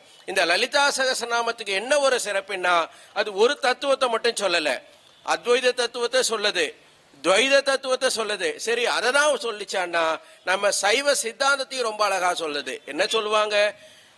பதி பாச பசு பாச நாசினியை நமக அப்படின்னு ஒண்ணு வருது. பார்க்கும்போது அத்வைத தத்துவம் வருது, துவைத தத்துவம் வருது, சைவ சித்தாந்தம், இப்படி எல்லாவற்றையும் உள்ளடக்கியதாக நாம் உயர்வதற்கு வழிகாட்டுவதாகவும் அந்த லலிதா சகஸ்ரநாமம் இருக்கு. அடுத்தது தேவி பாகவதம். வியாசர் அருளிய 18 புராணங்களில் ஒண்ணுதான் இந்த தேவி பாகவதம். அன்னை இந்த அசுரர்களை அழிப்பதற்காக என்னென்ன வடிவங்கள் ஏற்று வந்தால், எந்தெந்த அசுரர்கள் வந்தார்கள், எப்படி அவர்களை வதைத்து நம்மையும் ரிஷிகளையும் இந்த லோகத்தையும் ரட்சித்தாள் என்பதை சொல்றதுதான் இந்த தேவி பாகவதம். நாம் அந்த கதையை சொல்லல. இந்த தேவி பாகவதத்தை பாராயணம் செய்வதால் என்ன நன்மை? ஏன்னா இன்னைக்கு நம்ம அப்ளிகேஷன் ஓரியன்டா பார்க்கணும். பிராக்டிக்கலா இன்னைக்கு தேவி பாகவதம் எதுக்கு நமக்கு பயன்படுகின்றது? எந்த வீட்டிலையாச்சும் துர்மரணம் ஆயிடுச்சு, அல்பாயுசுல யாராலும் இறந்து விட்டார்கள், அல்லது விபத்தில் யாராவது ஒருத்தர் இறந்து விட்டார் அப்படின்னாக்கா அந்த ஆத்மா சாந்தி அடைய வேண்டும், நற்கதி பெற வேண்டும், இறைவனோடு இரண்டர கலக்க வேண்டும் அப்படின்னு நினைச்சோம்னா இந்த தேவி பாகவதத்தை பாராயணம் செய்தால் அந்த ஆன்மாவிற்கு நற்கதி கிடைக்கும். இதை எப்படி நாங்க நம்புறது அப்படின்னு நீங்க கேட்கலாம். நமக்கெல்லாம் தெரியும், மகாபாரத யுத்தத்துல எல்லாரும் இறந்துடுறாங்க. நம்ம கடைசியா தர்மபுத்திரன் அபிமன்யுடைய மகன் அர்ஜுனனுடைய பேரன் பரீட்சித்துக்கு பட்டம் சூட்டி விட்டு கைலாயத்தை நோக்கி சென்று விடுகின்றார்கள். விதிவசத்தால் இந்த பரீட்சித்தானவர் ஒரு ரிஷி குமாரனுடைய சாபம் காரணமாக பாம்பு கடித்து இறந்து விடுகின்றார். அவருடைய ஆன்மா நற்கதி பெற வேண்டும் என்பதற்காக அவருடைய மகனான ஜனமேஜய மகாராஜா வேத விற்பன்களை கொண்டு இந்த தேவி பாகவத பாராயணத்துக்கு ஏற்பாடு செய்கிறார். அந்த ஏற்கனவே ஸ்ரீமத் பாகவதத்தை கேட்டு மேலான நிலையை பெற்றிருந்தாலுமே கூட அவர் ஆன்மா நிறைவாக நற்கதி பெறுவதற்கு உதவியது இந்த தேவி பாகவத பாராயணம் தான். அப்படிங்கும் பொழுது தேவி பாகவதத்தினுடைய ஏற்றம் நமக்கு புரியும். அடுத்து வரது பார்த்தோம்னா ஸ்ரீ தேவி மகாத்மியம். இந்த தேவி மகாத்மியத்துக்கு சண்டி அப்படின்னு ஒரு பேர் இருக்கு, துர்கா சப்தசதி அப்படின்னு ஒரு பேர் இருக்கு. இந்த தேவி மகாத்மியம் யாரை பத்தி சொல்றது அப்படின்னாக்கா துர்கா பரமேஸ்வரிய பத்தி சொல்லுது. இந்த துர்கைக்கு இன்னொரு பேர் என்னன்னா சண்டிகா பரமேஸ்வரின்னு பேரு. ஆக இந்த சண்டிகா பரமேஸ்வருடைய அருமை பெருமைகள் எல்லாம் விளக்குகின்ற காரணத்தினால இந்த தேவி மகாத்மியத்தை சண்டி அப்படின்னு சொல்லுவோம். அடுத்தது இதுல 700 ஸ்லோகங்கள் இருக்கு. அந்த காரணத்தினால சப்தசதி அப்படின்னு சொல்றோம். மகாபாரதம்னு எடுத்துட்டா அதுக்கு மணிமகுடமாக திகழக்கூடியது பகவத்கீதை. அதுல 700 ஸ்லோகங்கள் தான். மார்க்கண்டேய புராணத்துல அதனுடைய திலகமாக திகழக்கூடியது இந்த ஸ்ரீ தேவி மகாத்மியம். இதுல இருக்கக்கூடியதும் 700 ஸ்லோகங்கள் தான். ஆனா இதுக்கு இன்னும் ஒரு ஏற்றம் என்ன அப்படின்னா ஒவ்வொரு ஸ்லோகத்துக்குள்ளும் மறைமுகமாக அம்பிகையினுடைய பீஜாட்சர மந்திரங்கள் இருக்கு. எந்த ஒரு ஸ்லோகம் எடுத்தாலும் ஒவ்வொரு ஸ்லோகத்திலையும் ஒன்றுக்கு மேற்பட்ட பீஜ மந்திரங்கள் அதில் வைக்கப்பட்டிருக்கு. அந்த காரணத்தினால்தான் திருக்கோயில்களை சண்டிஹோமம் செய்யும் பொழுது இந்த 700 ஸ்லோகங்களை, தேவி மகாத்மியத்தில் இருக்கக்கூடிய இந்த 700 ஸ்லோகங்களை சொல்லித்தான் அந்த சண்டிஹோமம் செய்கின்றார்கள், இந்த உலகத்தினுடைய நன்மைக்காக. சரி, இந்த சுருக்கமா இதுல பார்க்கலாம். தேவி மகாத்மியத்தை என்ன வருது? ஒரு ஊர், அங்கே சுரதன் அப்படின்னு ஒரு ராஜா இருக்காரு. அவர் அமைச்சர், தளபதி எல்லாரையும் நம்பி இருக்கார். ஆனா யார நம்பினாரோ அந்த அமைச்சர், தளபதி இவங்களே என்ன பண்றாங்க? சூழ்ச்சி செய்து ஆட்சியை கவிழ்த்து மன்னரை தேசத்தை விட்டு விரட்டி விடுகின்றார்கள். இன்னொரு பக்கம் பார்த்தோம்னா சமாதி என்று ஒரு வணிகன் இருக்கின்றான். அவனுடைய மனைவி மக்களே சொத்தை பிடுங்கிக் கொண்டு இந்த சமாதியை வீட்டை விட்டு விரட்டி விடுகின்றார்கள். ஆக நம்பிக்கை துரோகம் செய்யப்பட்ட அந்த மன்னன் கால் போன போக்கில் காட்டு வழியில போய்கிட்டு இருக்கிறான். அதே போல மனைவி மக்களாலே வஞ்சிக்கப்பட்ட இந்த சமாதி என்ற வணிகனும் எங்கோ கால் போன போக்கில் போறான். 2 பேரும் ஒரு காட்டு பாதையில சந்திக்கின்றார்கள். 2 பேரும் தங்களுடைய துக்கத்தை பகிர்ந்துக்கிறாங்க. என்னப்பா நம்ம வாழ்க்கை இப்படி ஆய்போச்சேன்னு போறாங்க. போற வழியில சுமேதஸ் அப்படின்னு ஒரு ரிஷியை சந்திக்கிறாங்க. அவர்கிட்ட தங்களுடைய பிரச்சனையை சொல்றாங்க. அவங்க சொன்னதனுடைய பிரச்சனையுடைய சாராம்சம் முடிவு என்னன்னாக்கா, எங்களுக்கு அவங்க நம்பிக்கை துரோகம் செஞ்சிட்டாங்க, வீட்டை விட்டு விரட்டிட்டாங்க, இருந்தாலுமே கூட எங்களுடைய மனமானது அவர்களுடைய நன்மையிலேயே இருக்கு. இப்ப ராஜா என்ன நினைக்கிறாரு?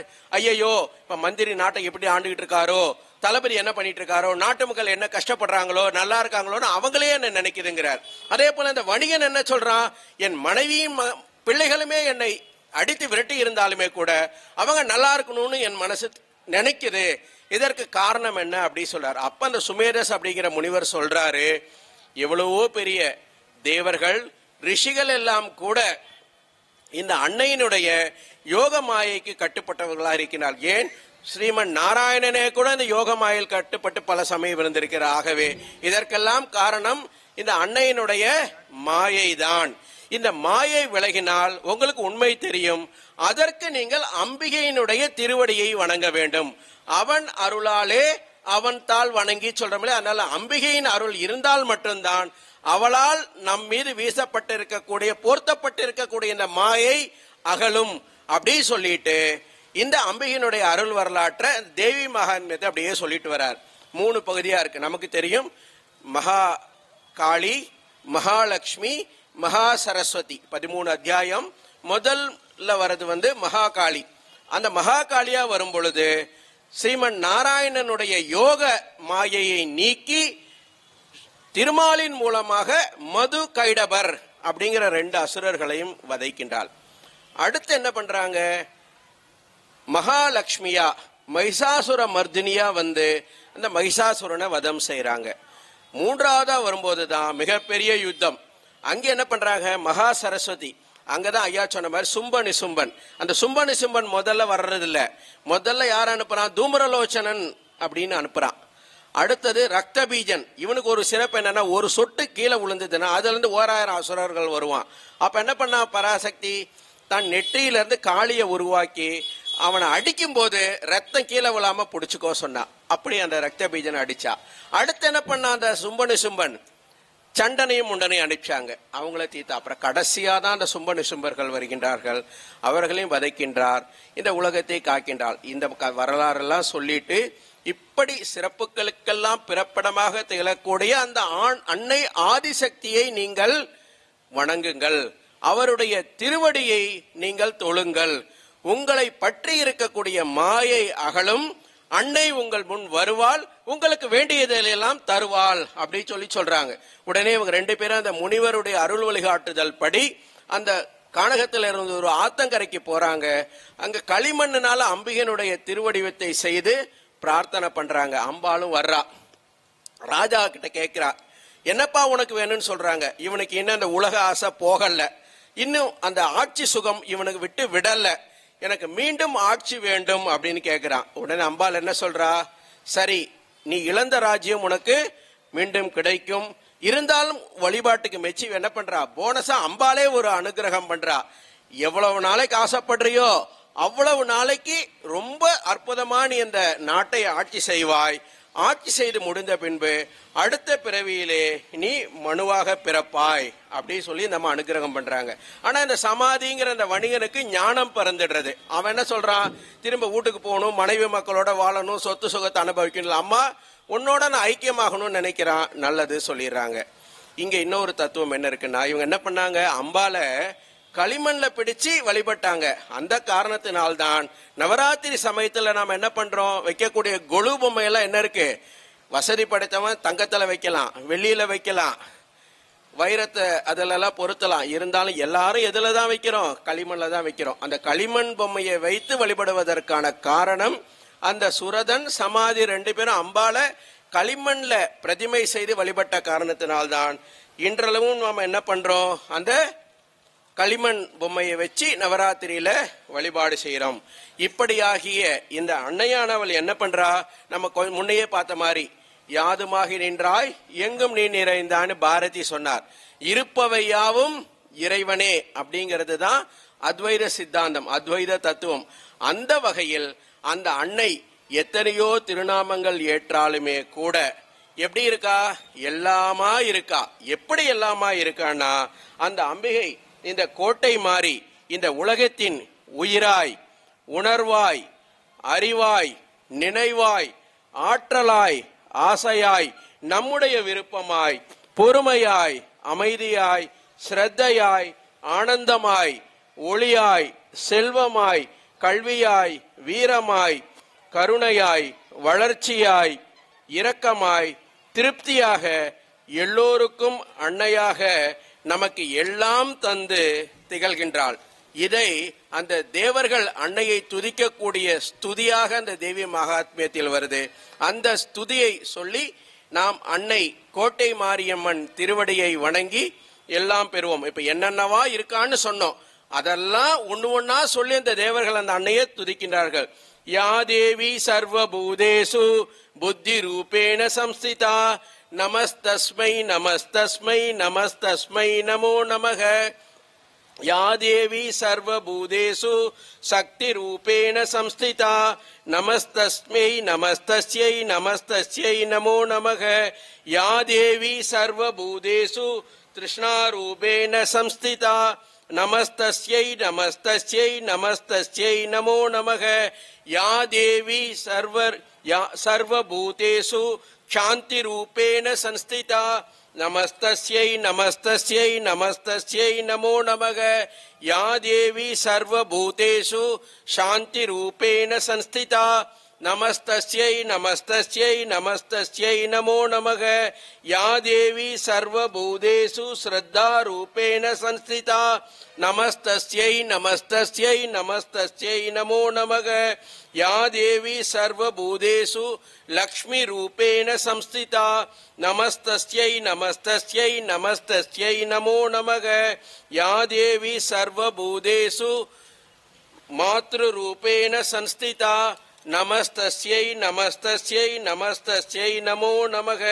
இப்படி எல்லாமுமாக இருந்து என்றென்றும் அன்றும் இன்றும் என்றும் நமக்கு அருளக்கூடிய அந்த அன்னை கோட்டை மாரியை கோடி நன்மைகள் தரும் இந்த ஆடியிலே 1000 கரங்கள் உடையவளே, ஆதிசக்தி அவள் பெரியவளே, 1000 நாமங்கள் கொண்டவளே, தாய்போல் எம்மை காப்பவளே என்று உள்ளபூர்வமாக நாம் பிரார்த்திக்கின்ற பொழுது என்னதான் நமக்கு கிடைக்காது, எல்லாம் கிடைக்கும். நன்றி, வணக்கம், ஹரி ஓம்.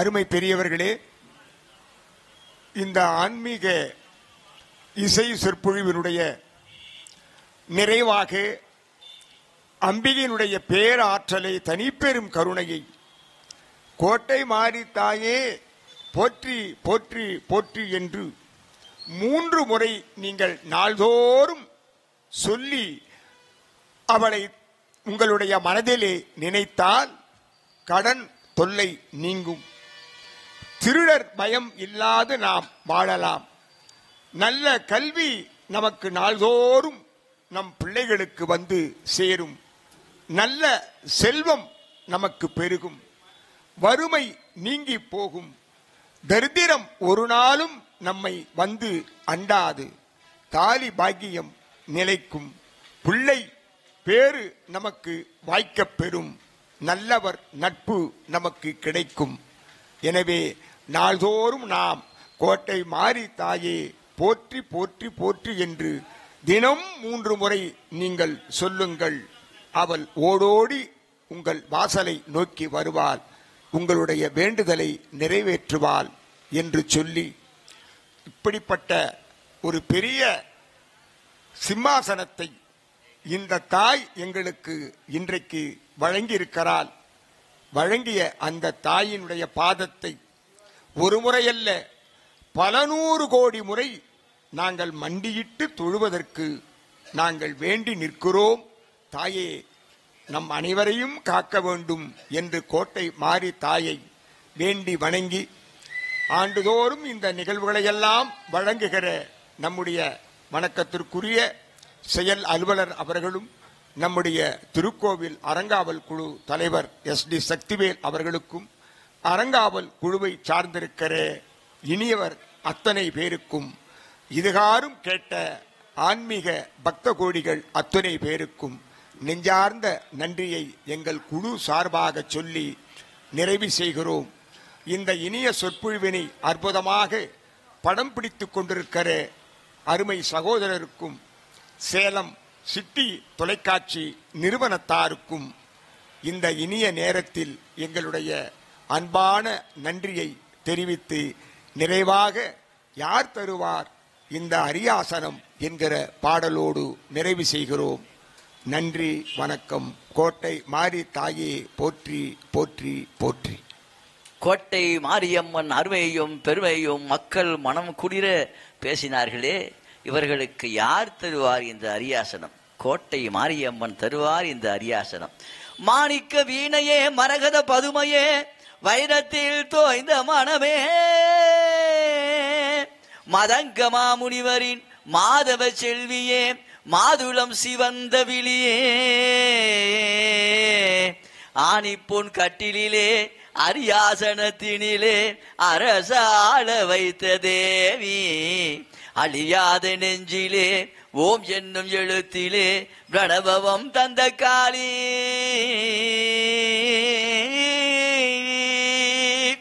யார் தருவார் இந்த அரியாசனம்? யார் தருவார் இந்த அரியாசனம்? புவி அரசோடு எமக்கும் ஒரு சரிகாசனம். அம்மா, யார் தருவார் இந்த அரியாசனம்? புவி அரசோடு எமக்கும் ஒரு சரிகாசனம். அம்மா, யார் தருவார் இந்த அரியாசனம்? பேர் தரும் நூலொன்றும் கல்லாதவள், உயர்ந்த பேரும் தேரும் இடத்தில் இல்லாதவள். பேர் தரும் நூலொன்றும் கல்லாதவள், உயர்ந்த பேரும் பெரும் இடத்தில் இல்லாதவள். தேடும் சபையறிந்து செல்லாதவள்,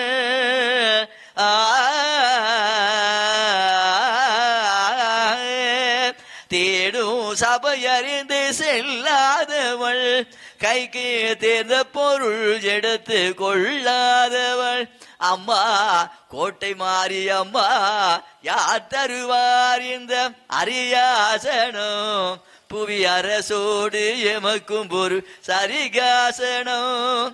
கருத்தனின் கூந்தலுக்கு கதி வேண்டுமா? உன் காலிட்ட சலங்கைக்கு ஜதி வேண்டுமா? கருத்தனின் கூந்தலுக்கு கவி வேண்டுமா? உன் காலிட்ட சலங்கைக்கு ஜதி வேண்டுமா? சிறுத்த உன்னிடையாட இசை வேண்டுமா?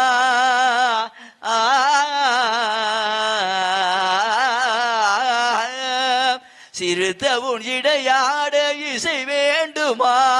உன் சிங்கார கைக்கு அவி நய வேண்டுமா? யார் தருவார் இந்த அரியாசனம்? புவி அரசோடு எமக்கும் ஒரு சரிகாசனம். கோட்டை மாரியம்மா, எங்களுக்கு சேலம் புகழ் ராமனையாவுக்கும் டாக்டருக்கும் யார் தருவார் இந்த அரியாசனம்? கொடுத்தது கோட்டை மாரியம்மன் அரியாசனம்.